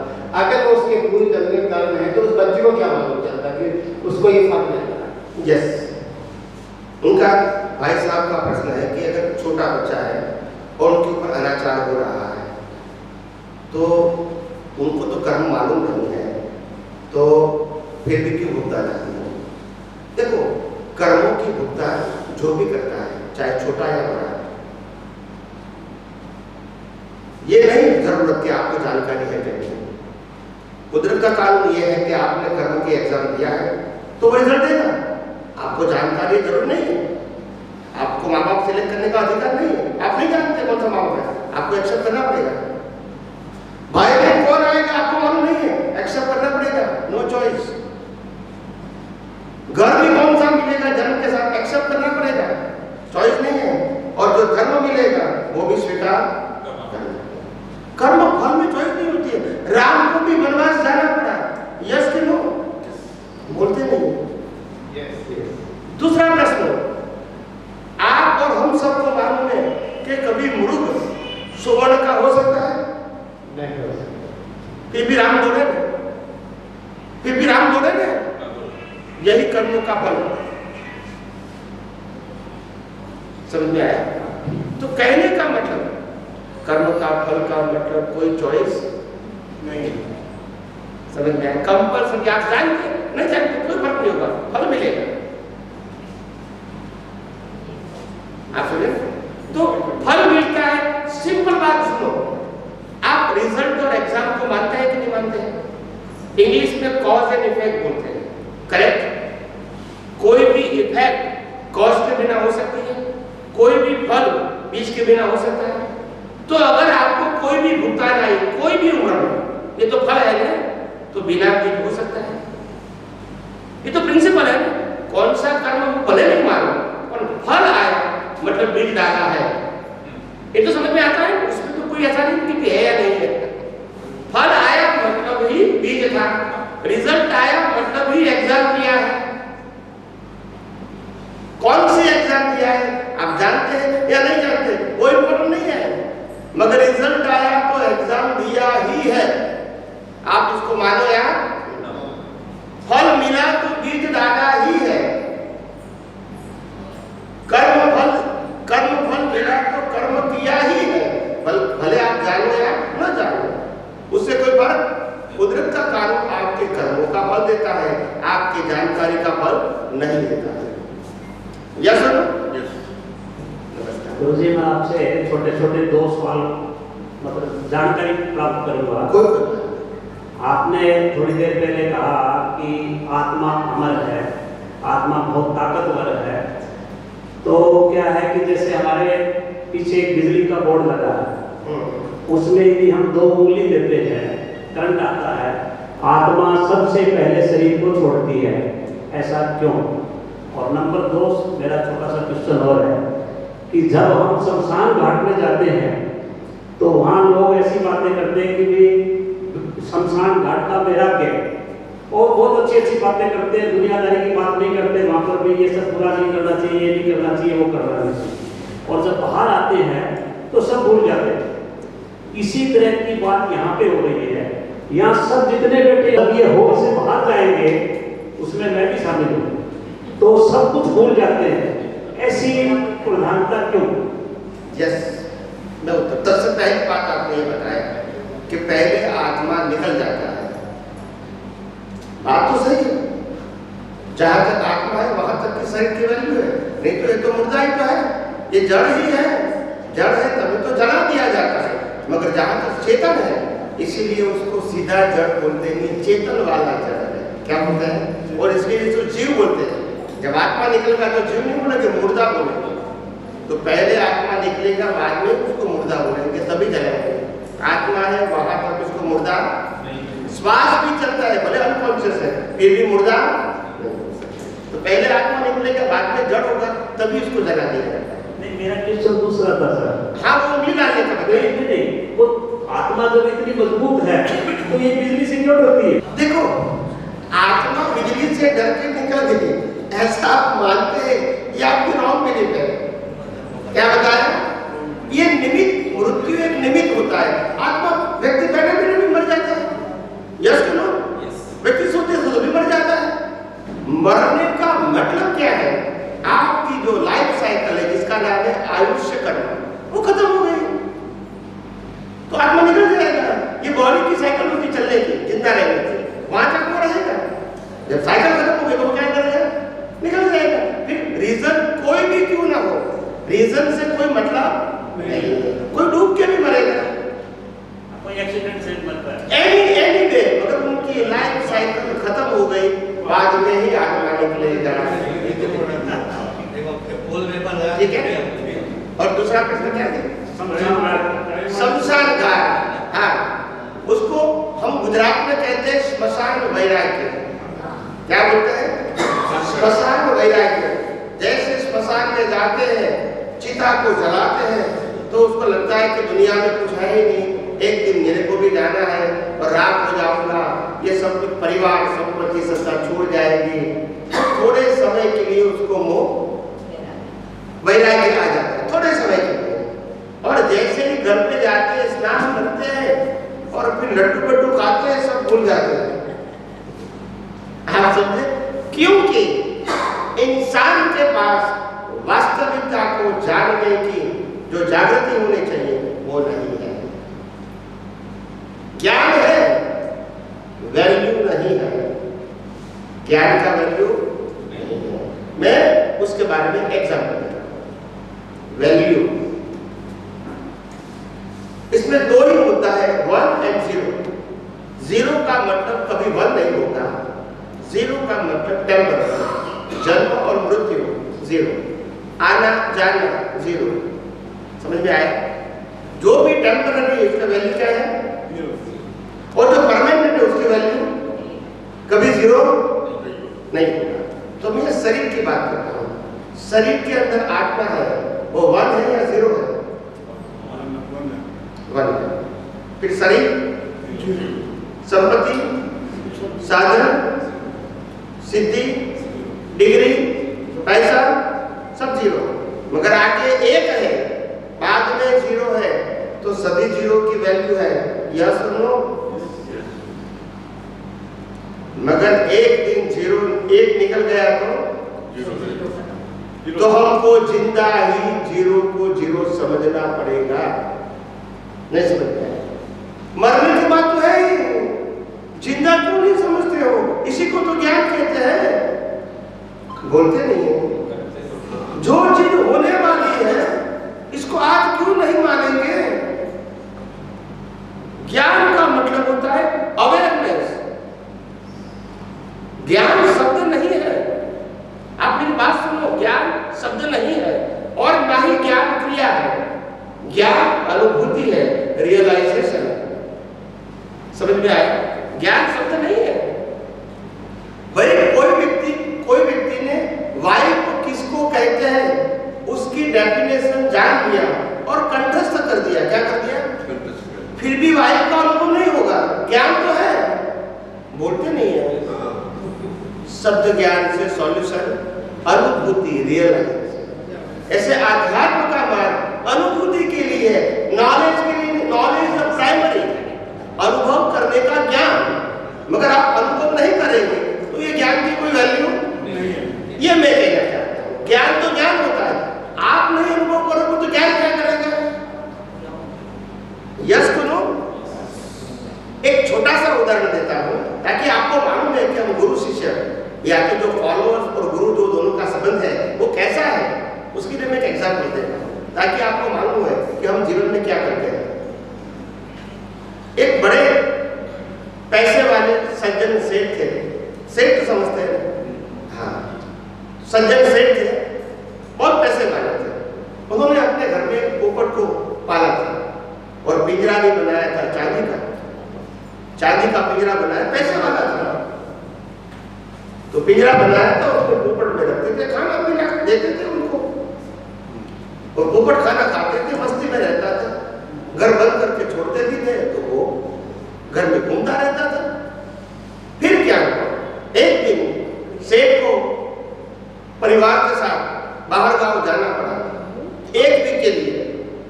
तो सोचते हैं कि पोपट को तो नहीं ले जाएंगे तो क्या करेंगे। और अगर घर के अंदर कोई जगह से कोई बिल्ली आ गई तो उसको मार देंगे। तो उसको ज्ञान देना, पोपट को ज्ञान देना जरूरी है। तो वो 1 वीक से पहले, जाने से 1 वीक पहले पोपट को ट्रेनिंग दिया कि बिल्ली आए तो भाग जाना। क्या सिखाया? बिल्ली आए तो भाग जाना। ऐसा रोज ट्रेनिंग दिया, 7 दिन तक ट्रेनिंग दिया। फिर वो तो बोलता रहेगा पोपट, बिल्ली आए तो भाग जाना, बिल्ली आए तो भाग जाना। सेठ ने समझ लिया कि उनको ज्ञान मिल गया। फिर सेठ तो बंद करके मकान चले गए। मकान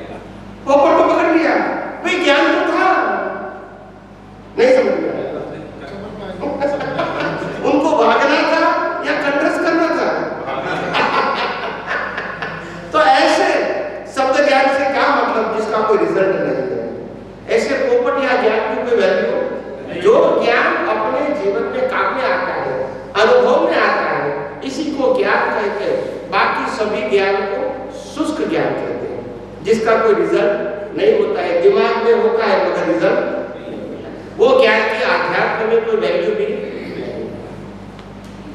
और क्या किसी पोपट मतलब तोता है।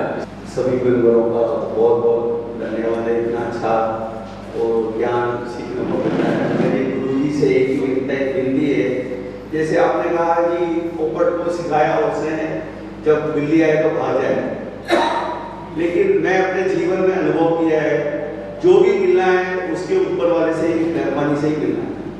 ये जितना भी ज्ञान सीख लो, कुछ भी सीख लो, मैंने भी बहुत स्पिरिचुअल लेक्चर सुने, गुरुद्वारा गया हूँ, मंदिर गया हूँ, सब जगह गया हूँ, सारे कोई ऐसा स्थान छुड़ा नहीं, लेकिन जब तक आपको उसके ऊपर वाले की मेहरबानी नहीं होती, वो उस टाइम में आपको बचाने वाला, अगर वो पोपट को सही टाइम में उसको मार्गदर्शन मिलता, आज मुझे भागना है, आज मुझे यहाँ से उड़ना है, वो उसकी मेहरबानी के बिना पोपट भी कुछ नहीं कर सकता। वो जब तक हमारा चाहे पत्ता अगर हिलना है, हवा लेनी है, तो वो उसकी ऊपर वाले की रजामंद है। आप ज्ञान लो, सब कुछ लो, मेरा क्वेश्चन ये है कि ऊपर वाले की दया दृष्टि बहुत जरूरी है। हम ज्ञान तो सबने प्राप्त कर लिया, तो वो हमको कैसे मिले, ऊपर वाले की दया दृष्टि हम पर कैसे पड़ती, वो हमारे को चाहिए। बता।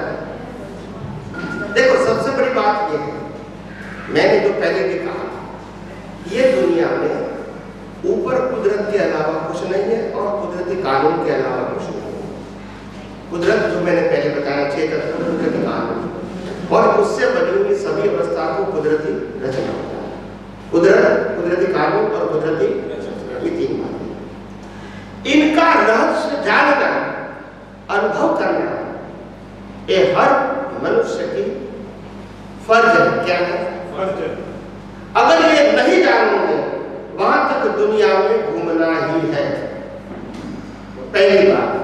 दूसरी बात, इस ब्रह्मांड के अंदर आत्मा से ज्यादा पावरफुल कोई भी शक्ति नहीं है। सुन लो दोबारा, इस ब्रह्मांड में आत्मा से ज्यादा शक्तिशाली कोई नहीं है, नंबर 1। और नंबर 2, ये रिलेटिव जगत जो हम 5 इंद्रियों से अनुभव करते हैं, उसमें कुदरत से ज्यादा शक्तिशाली कोई नहीं है। तो दुनिया में कुदरत शक्तिशाली है और आध्यात्म में आत्मा शक्तिशाली है। आत्मा चेतन के रूप शक्तिशाली है और कुदरत कानून के मुताबिक अपनी परंपराओं को चलाने के लिए शक्तिशाली है। उसके आगे किसी की चलती, उसके कानून के ऊपर किसी का चलता नहीं है। तो ये दोनों बातें समझ लो। अभी तक हमने ये जाना था कि ऊपर वाला, ऊपर कोई नहीं है, ऊपर कुदरत है, जो मैंने 6 तत्व बताया, कुदरत का कानून है और उससे बनाई हुई ये कुदरती रचना है। आप समझे? शक्तिशाली आत्मा है। अगर आत्मा नहीं है तो आपके लिए दुनिया में कुछ भी नहीं है। यह सुनो, ज्ञान भी आत्मा में है, अनुभव भी आत्मा में है और मुक्ति भी आत्मा की होती है, शरीर की नहीं होती है। शरीर को मृत्यु बोलते हैं, मुक्ति नहीं बोलते। आप समझे?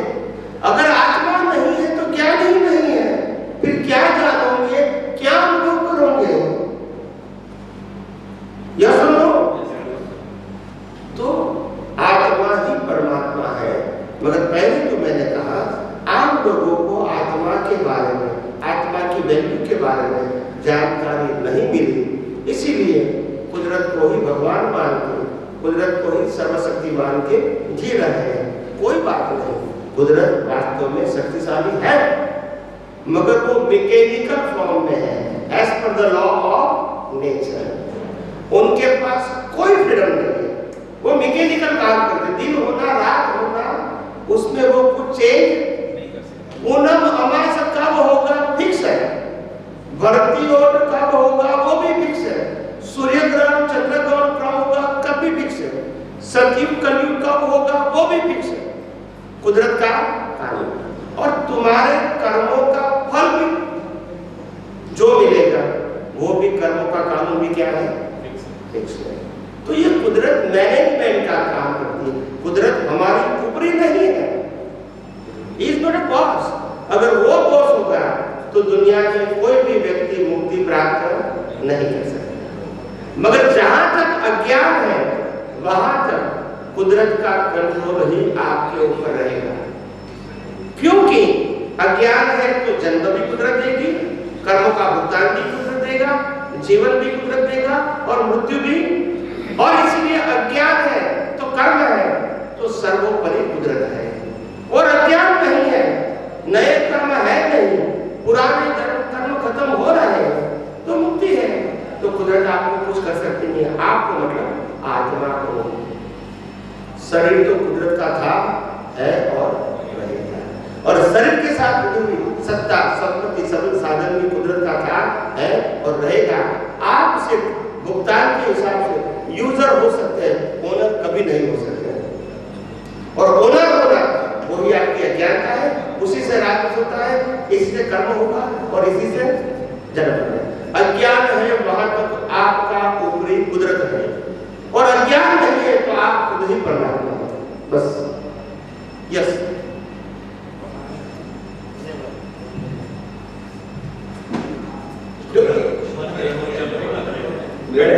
और भी है, लोग इतना पैसे के मोह माया में इकट्ठा करने में क्यों पीछे पड़ गए हैं? जब उनको इतना नॉलेज है, इतना ज्ञान उनको सब जगह मिलता है, फिर भी लोग पैसों के पीछे पड़े हुए इकट्ठा करने में। बताओ उसके क्यों ऐसा? जब उनको मालूम है कि कहीं ना कहीं ज्ञान नहीं, प्रश्न किया है तो उत्तर देता हूँ। बस देखो सिंपल बात यह है, मैं कोई व्यक्तिगत किसी के प्रति टिका नहीं करूंगा, मेरा काम तो सनातन सत्य बताना है। तो आज के सामाजिक धार्मिक व्यक्ति जो भी है, जिस धर्म के भी क्यों न हो, अपवाद के रूप छोड़कर, अपवाद को अपवाद समझकर एक्सेप्ट करके छोड़कर सभी एक ही कैटेगरी के हैं, चाहे संसारी है चाहे त्यागी है, सब कॉमर्शियल है। क्या है? Everyone they have a project. Project समझते हैं? समझते हैं प्रोजेक्ट? सब प्रोजेक्ट बनाना। आपको भी प्रोजेक्ट है, परिवार चलाना, बिजनेस चलाना। उनका भी प्रोजेक्ट है, मंदिर बनाना, संस्था बनाना। समझ में आ गया? आपको पैसा चाहिए, उनको भी चाहिए। आप समझे? और इसीलिए ये सब अज्ञान की ही माया है, धर्म कहो या संसार कहो, समझ गया? और चलता रहेगा। और इसीलिए आपको पता होगा, ये दुनिया के अंदर 3 प्रकार के धर्म हैं। एक सामाजिक धर्म, एक धार्मिक धर्म जिसको हम सांप्रदायिक बोलते हैं, और तीसरा है आध्यात्म। ये दोनों धर्म से संसार चलता है, सामाजिक और धार्मिक से। जब आध्यात्म में आ गए तो संसार की वैल्यू क्या हो गई और आत्मा की वैल्यू क्या हो गई, सब हो गई। यही मुक्ति का है। वहां तक सब सामाजिक और धार्मिक धर्म से जन्म मरण ही है, मुक्ति कभी नहीं। Any religion of the world. समझ में आया? बहुत सारे, आप तो मैं आपके यहाँ पहली बार आया, पर मेरे को इसरो और नासा के साइंटिस्ट मिलते हैं, क्योंकि मैं आध्यात्मिक विज्ञान की बात करता हूँ, कुदरती कानून की बात करता हूँ, जो मानते हैं 6 तत्वों की बात करता हूँ। वो मानते, वो 5 तत्वों मानते हैं, आत्मा तत्व को नहीं मानते। मगर कुदरत का कानून तो दोनों के लिए एक है। तो वो मेरे पास आते हैं, मैं विदेश में भी जाता हूँ, वहाँ भी आता हूँ। एक साइंटिस्ट मेरे को मिला था, न्यूक्लियर साइंटिस्ट, वो टोरंटो के अंदर थर्मल पावर स्टेशन में काम करता है, is incharge nuclear thermal power. तो उन्होंने मेरे को प्रश्न किया था, आज से करीब 4-5 साल पहले की बात है, टोरंटो में, कनाडा में। उन्होंने प्रश्न किया था कि स्वामी की वैसे तो नॉर्मली धर्मगुरु धर्म और विज्ञान को अलग कर देते, क्या कर देते? ये धार्मिक बात है, विज्ञान नहीं है। आपको इसके बारे में क्या फर्क लगता है, धर्म और आध्यात्म में? मैंने कहा दोनों एक ही बात है। धर्म, आप जो भौतिक विज्ञान को जानते हैं, भौतिक विज्ञान में 5 तत्व होते हैं, आध्यात्म में 5 + 1 6 तत्व होते हैं। अगर एक तत्व निकाल दिया आत्मा तत्व तो भौतिक विज्ञान हो गया, और अगर एक तत्व जोड़ दिया तो आध्यात्मिक विज्ञान हो गया। कोई फर्क नहीं है। आपके पास 5 तत्व आ जाएंगे तो भौतिक विज्ञान नहीं है, और अगर 5 तत्व से आत्मा का ज्ञान है तो आध्यात्मिक विज्ञान नहीं है, और कोई डिफरेंस नहीं है। तो फिर उन्होंने गुस्सा फिर दुनिया में इतने सारे धर्म हैं और आध्यात्म है, इसमें क्या डिफरेंस है? इतने सारे धर्म हैं, इतने सारे धर्म गुरु हैं और तुम आध्यात्म की बात करते हो, तो कुछ डिफरेंस तो फंडामेंटल होना चाहिए, फंडामेंटल। आप समझे? क्योंकि वो साइंटिस्ट है, वो कोई ऐसे रिलेटिव धर्म की बातें नहीं मानेगा। तो मैंने कहा दुनिया के जितने भी धर्म हैं, I am talking about all religion of the world, वो सब एक ही फॉर्मेट से चलता है और आध्यात्म बियॉन्ड फॉर्मेट, जो कुदरत और कुदरती कानून के आधार से चलता है, वो फॉर्मेट से नहीं चलता है। तो फिर उन्होंने तीसरा प्रश्न किया, फॉर्मेट क्या है? ये दुनिया के सभी धर्मों में एक ही प्रकार के फॉर्मेट से चलता है, तो what is the meaning of format? तो मैंने बताया फॉर्मेट सभी धर्मों में एक ही है। सभी धर्मों में भगवान का टाइटल चाहिए। अभी मैं फॉर्मेट की बात करता हूँ, टाइटल चाहिए कि नहीं चाहिए? सभी धर्मों में एक टाइटल भगवान का चाहिए कि नहीं? सभी धर्मों में एक टाइटल चाहिए गुरु का, यस और नो? सभी धर्मों में एक टाइटल चाहिए मंदिर का, यस और नो? सभी धर्मों में एक टाइटल चाहिए मंत्र का, यस और नो? सभी धर्मों में एक टाइटल चाहिए शास्त्र का, सबका अलग अलग और टाइटल चाहिए शास्त्र का। सभी धर्मों में रिचुअल चाहिए, यस और नो? सभी धर्मों में संस्था चाहिए, यस और नो? सभी धर्मों में वर्तमान गुरु शिष्य चाहिए और सभी धर्मों में फंक्शन चाहिए, वर्गोड़ा जिसको बोलते हैं। इसको 9 चीजों को मैं फॉर्मेट बोलता हूँ और इसी को धर्म बोलता हूँ, और दुनिया के सभी धर्म इसी फॉर्मेट से चलते। यहाँ कोई राम लगा दो, कृष्ण लगा दो, महान लगा दो, शिव लगा दो, स्वामी लगा दो, कॉलम तो रहेगा। यही कॉलम को मैं फॉर्मेट कहता हूँ और अध्यात्म बियॉन्ड फॉर्मेट है, उसमें फॉर्मेट नहीं है। वो कुदरती कानून और कुदरती रचना के ऊपर आधारित है, फॉर्मेट के ऊपर आधारित। समझ में आया? तो ये डिफरेंस है।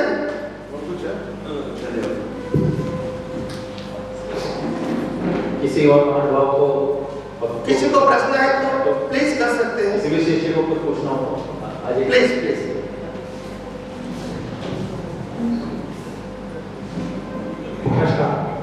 गुरुजी, आपने कहा कि आत्मा पावरफुल है, तो ये आत्मा पावरफुल कैसे बनाया जाए? अभी तो मुझे नहीं पता मेरी आत्मा में क्या पावरफुल है, बनाया है मुझे कि आपने आत्मा को पावरफुल बनाया। ओके, मैंने आत्मा पावरफुल है ऐसा नहीं, और आपको बनाया नहीं है। मुझे कभी कभी लगता है कि मेरी आत्मा में पावर है, पावरफुल है, और अधिक बनाना, जैसे मेरे कर्म सुधरे। आपने कहा कर्मों का फल नेचर के द्वारा सुधारा जा सकता है या नेचर का फल है, तो ठीक है, मैं मानता हूँ आप मेरे नेचर के कारण मैं यहाँ पहुँचा हूँ, और मुझे और आगे पहुँचाना है, अपनी आत्मा को मजबूत करना। तो मैं कैसे करूँ? मेरे क्या कर्म फल हो, क्या कर्म करें इससे मेरी आत्मा और मजबूत हो? सबसे पहले बताऊं मैं कि आत्मा कभी निर्बल या कभी मजबूत नहीं होती है। आत्मा हर समय सर्वशक्तिशाली ही है, मगर ज्ञान दर्शन हमारा जो है वो पावरफुल नहीं होने के नाते हम बार-बार शरीर और शरीर की अवस्थाओं से जुड़ जाते हैं और इसीलिए कमजोर हो जाते हैं। तो मैं इनका रहस्य जो अभी तक नहीं बताया वो बताता हूं, ये बात को समझने की। नॉर्मली हम सभी धर्मों के अंदर 2 ही बात सुनते हैं कि शरीर और आत्मा 2 ही चीजें, यही सुनते हैं, यही सुनते हैं, शरीर और आत्मा 2 ही चीजें।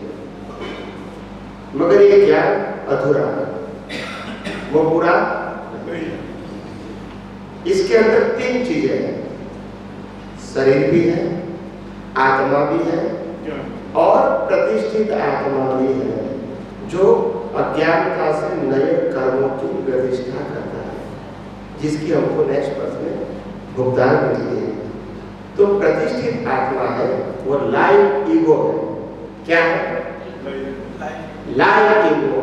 वो मानता है मैं शरीर हूँ, मैं नामधारी हूँ, मैंने विचार किया, मैंने बोला, मैंने ये किया, ये मेरा है, या आपने मेरे को गलत कहा, ये आपने मेरे पास से ले लिया, ये जो मांगने वाला है, बोलने वाला नहीं, भुगतान करने वाला नहीं, मानने वाला, वो मानने वाले के पास अज्ञान है और इसीलिए वो ही राग द्वेष बनाता है।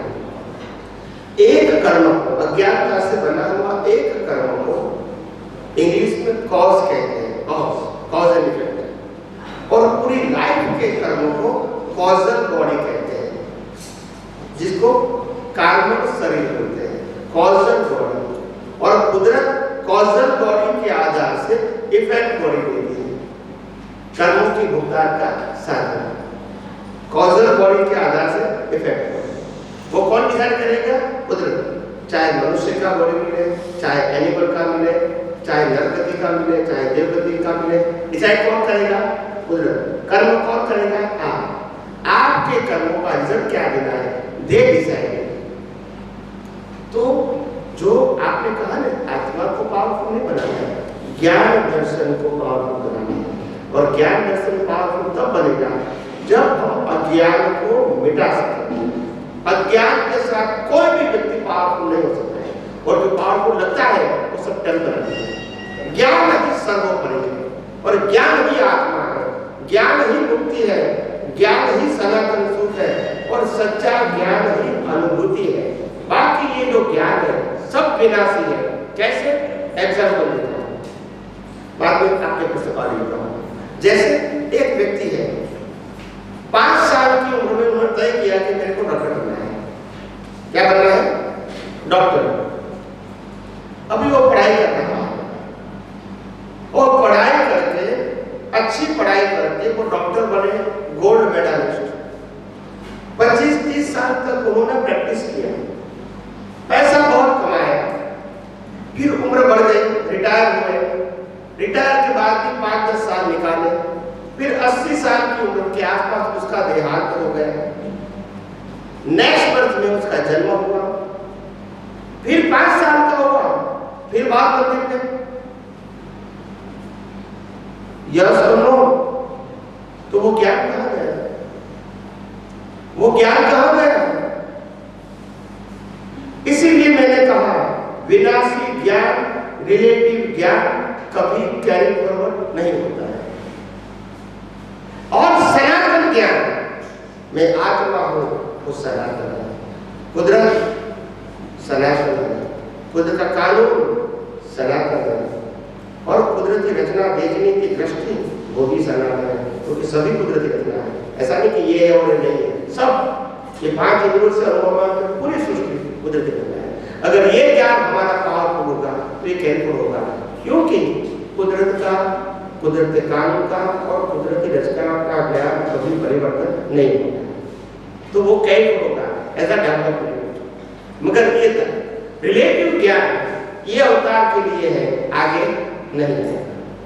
तो जो प्रतिष्ठित आत्मा है उनके पास अगर ज्ञान दर्शन सनातन है तो वो पावरफुल हो सकता है, और ज्ञान दर्शन रिलेटिव है तो वो कभी पावरफुल नहीं हो सकता। फिर उनका पावर पाप होने के ऊपर आधारित है, मगर वो भी इस वर्ग के लिए आगे नहीं है। तो ज्ञान दर्शन हमारा सनातन सत्य के ऊपर आधारित होना चाहिए, अभी रिलेटिव सत्य के ऊपर आधारित है।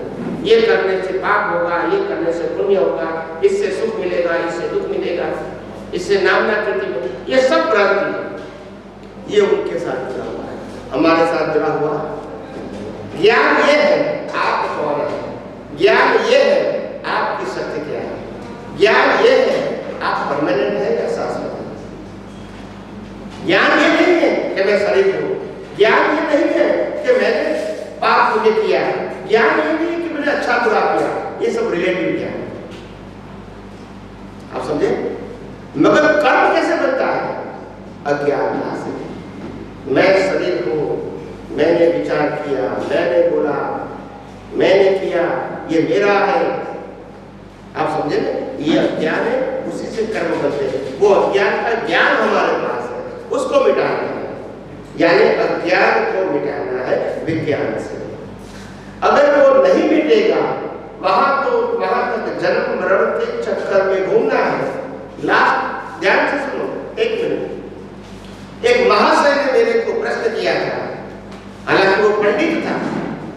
उन्होंने कहा स्वामी जी मैंने तो बहुत जाना है कि आत्मा अनंत शक्ति वाला है, मैंने जाना है, सुना है और पढ़ा भी है, मगर मेरे को अभी तक समझ में नहीं आया कि अनंत शक्ति वाला आत्मा है तो शरीर के अंदर फंसा क्यों है। समझ में आया? ये पंडित का प्रश्न था जिसके पास शास्त्र का ज्ञान है। उन्होंने प्रश्न किया अगर वो अनंत शक्ति वाला है तो फिर फंसा क्यों है। समझ में आया? तब मैंने उत्तर दिया आत्मा तो अनंत शक्ति वाला है, मगर आत्मा को जानने वाला कमजोर है ना, वो कर्म बनाएगा तो आत्मा तो जन्म मरण के चक्कर में उसको जानना ही पड़ेगा, क्योंकि जो आत्मा की हाजिरी से कर्म बनेगा उसी आत्मा की हाजिरी से कर्म की भुगतान होगी। यह सुनो, अगर ये आत्मा की हाजिरी कर्म बनेगा तो भुगतान दूसरे आत्मा की हाजिरी से होगा, तो आत्मा के पास कोई चॉइस। तो इसको समझाने के लिए कहा कि भाई अगर आत्मा अनंत शक्ति वाला है तो ऐसा क्यों है। तो मैंने कहा सूर्य नारायण शक्तिशाली है या नहीं, है या नहीं, मगर मैं अगर आंखें बंद करूं तो वो नहीं दिखाएगा। यानी मेरी पावर क्या सूर्य नारायण से पावरफुल है? बोलते नहीं है पावरफुल है, ये करते हैं। ऐसे यहाँ अज्ञान का करते हैं और अज्ञान के करते होने से आत्मा की और आत्मा के शक्ति की अनुभूति हमको नहीं होती है, और बिना से शक्तियों की अनुभूति होती है, रात में सोता है, कर्म बनता है और जन्म मरण के चक्कर चालू होते हैं। तो अज्ञान को मिटाने के लिए विज्ञान है, मन वचन काया को बदलने के लिए विज्ञान। अज्ञान का दो स्वरूप है, मिथ्या ज्ञान और मिथ्या दर्शन। दोनों मिथ्या मतलब रॉन्ग, मिथ्या मतलब रिलेटिव। सनातन सत्य के ऊपर आधारित ज्ञान दर्शन होना चाहिए, तभी आप सभी प्रकार के अज्ञान को दृष्टि में से मिटा सकते हो। मन वचन काया में से अज्ञान को मिटाना नहीं है, दृष्टि में से मिटाना है। जैसी दृष्टि वैसी सृष्टि। दृष्टि को बदलना है, सृष्टि को नहीं बदल सकते। सृष्टि तो कुदरत ही चलाती है कर्मों के फल। हम दिन को रात और रात को दिन नहीं कर सकते, मगर अपनी दृष्टि को बदल सकते हैं कि मैं तो परमात्मा हूँ, ये प्रकृति है, शरीर, उनके लिए दिन रात है, मेरे लिए न दिन है न रात है। तो मैं दृष्टि बदल सकता हूँ, ये दृश्य को नहीं बदल सकता। अभी और किसी को प्रश्न है तो बोलिए, नहीं तो फिर समापन कर रहे हैं। किसी और को कोई प्रश्न? आपके भाई साहब को पूछना है? ओके।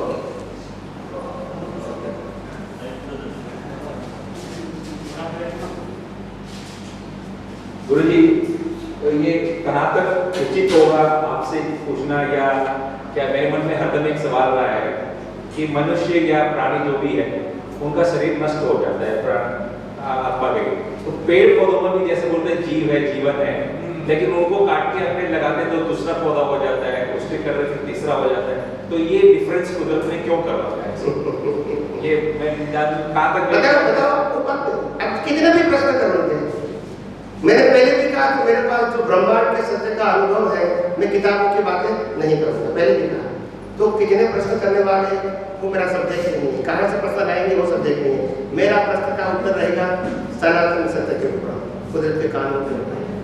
तो सिंपल बात है, जैसे आपने कहा पेट पे दो काट के लगाते फिर उठता है, लगाते हमारा जो जन्म तो होता है,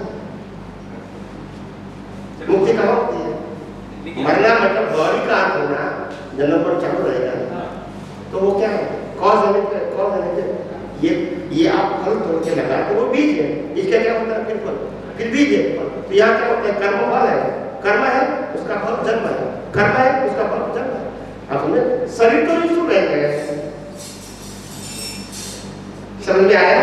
शरीर का जन्म नहीं होता है दोबारा। गुरुजी, उस पेड़ पौधों में जीव है या नहीं है? नहीं, तो जो पेड़ पौधे की कोई भी टाली को डैनिकम काट करके जमीन में लगाते हैं तो उसी से ही तुरंत चालू है, तो मरण नहीं दिखता है उसको। जैसे हम जमीन में नहीं लगाते, पत्ती को काट के छोड़ देते तो सूख जाती है, मरण हो गया, लगा दिए तो पेड़ हो गया, उस वो एक डाउट है मेरे मन। हाँ, तो उसमें क्या होता है, जब पेड़ पौधे होते हैं जो एकेंद्रीय जीव होते हैं, क्या होते हैं, एकेंद्रीय जीवों के अंदर ऐसा होता है कि उनका जो लाइफ है वो सड़ी नहीं है। आप समझो, उनका लाइफ क्षणिक होता है, क्षणिक। तो जन्म मरण होता ही रहता है। पानी में भी जीव है, उनका भी लाइफ क्षणिक है।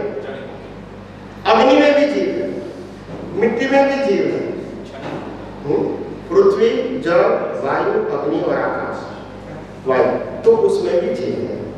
तो सभी में जीव, वो एकेंद्रीय जीव, उनका आयुष्य क्षणिक होता है, वो जन्म मरण होता ही रहता है, सॉल्व हमको नहीं दिखता है। मगर एक पेड़ के अंदर अनंता जीव जन्म मरण लेते ही रहते हैं। पेड़ जो होता है उनका एक ही आत्मा होता है, पेड़ का मुख्य तत्व। मगर पेड़ के अंदर जो जितने पत्ते हैं और जितनी शाखाएं हैं, सभी में इंडिविजुअल जीव है।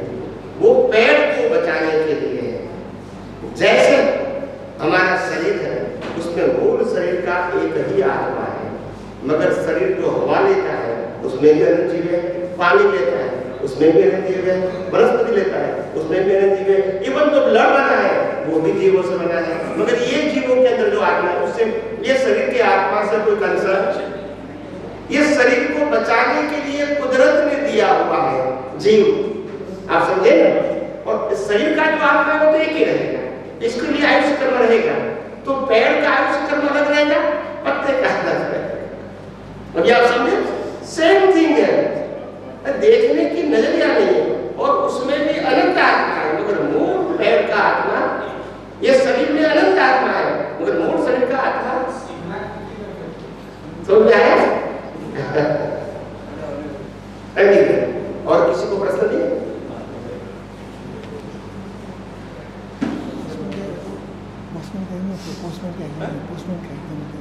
हाँ, और किसी को प्रश्न है? कोई प्रश्न नहीं है तो फिर गुरुजी अपना आप समापन करेंगे, ठीक है?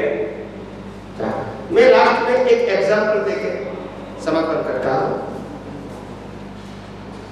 हम यहाँ पोस्टमैन को तो जानते हैं। पोस्टमैन क्या काम करता है? डिलीवरी करता है। किसकी डिलीवरी करता है? लेटर की। किसका लेटर होता है? रिश्तेदार का लेटर है, किसी रिश्तेदार का, वो हमारे एड्रेस पर पहुंचाता है। ये पोस्टमैन का काम है, इट्स अ ड्यूटी। अगर ये पोस्टमैन ने जो पोस्ट डाला उसमें 5,000 रुपये का चेक है या तो 5,000 रुपये का पेमेंट करने का बिल है, इसी से पोस्टमैन से कोई मतलब नहीं है, वो डिलीवरी मैन है। Am I right? और इसीलिए पोस्टमैन बिल लेकर आएगा या चेक लेकर आएगा, पोस्टमैन के ऊपर हम गुस्सा नहीं करेंगे कि तुम बिल क्यों लेकर आए, कहेंगे नहीं करेंगे। इसी तरह हमारे वर्तमान जीवन में ये शरीर जो है, शरीर के साथ जुड़े हुए माँ बाप, भाई बहन, पति पत्नी, रिलेटिव्स, फ्रेंड्स, नेबर, बिजनेसमैन, कर्मचारी या समाज के लोग, सभी लोग एक दूसरे के पोस्टमैन हैं। जैसे पोस्टमैन पोस्ट की डिलीवरी करता है मगर जिम्मेदार नहीं है, ऐसे एक दूसरा व्यक्ति पोस्टमैन है, वो एक दूसरे के कर्म की डिलीवरी करता है। अगर पाप का उदय होगा तो दुख देके चला जाएगा, पुण्य का उदय होगा तो सुख देके चला जाएगा। मगर postman is never responsible, yes और नो? ऐसे हमारे जीवन में भी, हमारे परिवार में, हमारे इर्द गिर्द जो भी रिलेटिव्स, फ्रेंड्स, नेबर और समाज के लोग हैं, एक दूसरे के पोस्टमैन है। वो कर्मों की डिलीवरी करता है और इसीलिए डिलीवरी मैन को कभी जिम्मेदार गिनना, राजनीति करना, उसी का नाम है अज्ञान। समझ में आया? और वही अज्ञान को मिटाना है। आप सबको समझ में आया? बस अभी मैं प्रार्थना बुलाता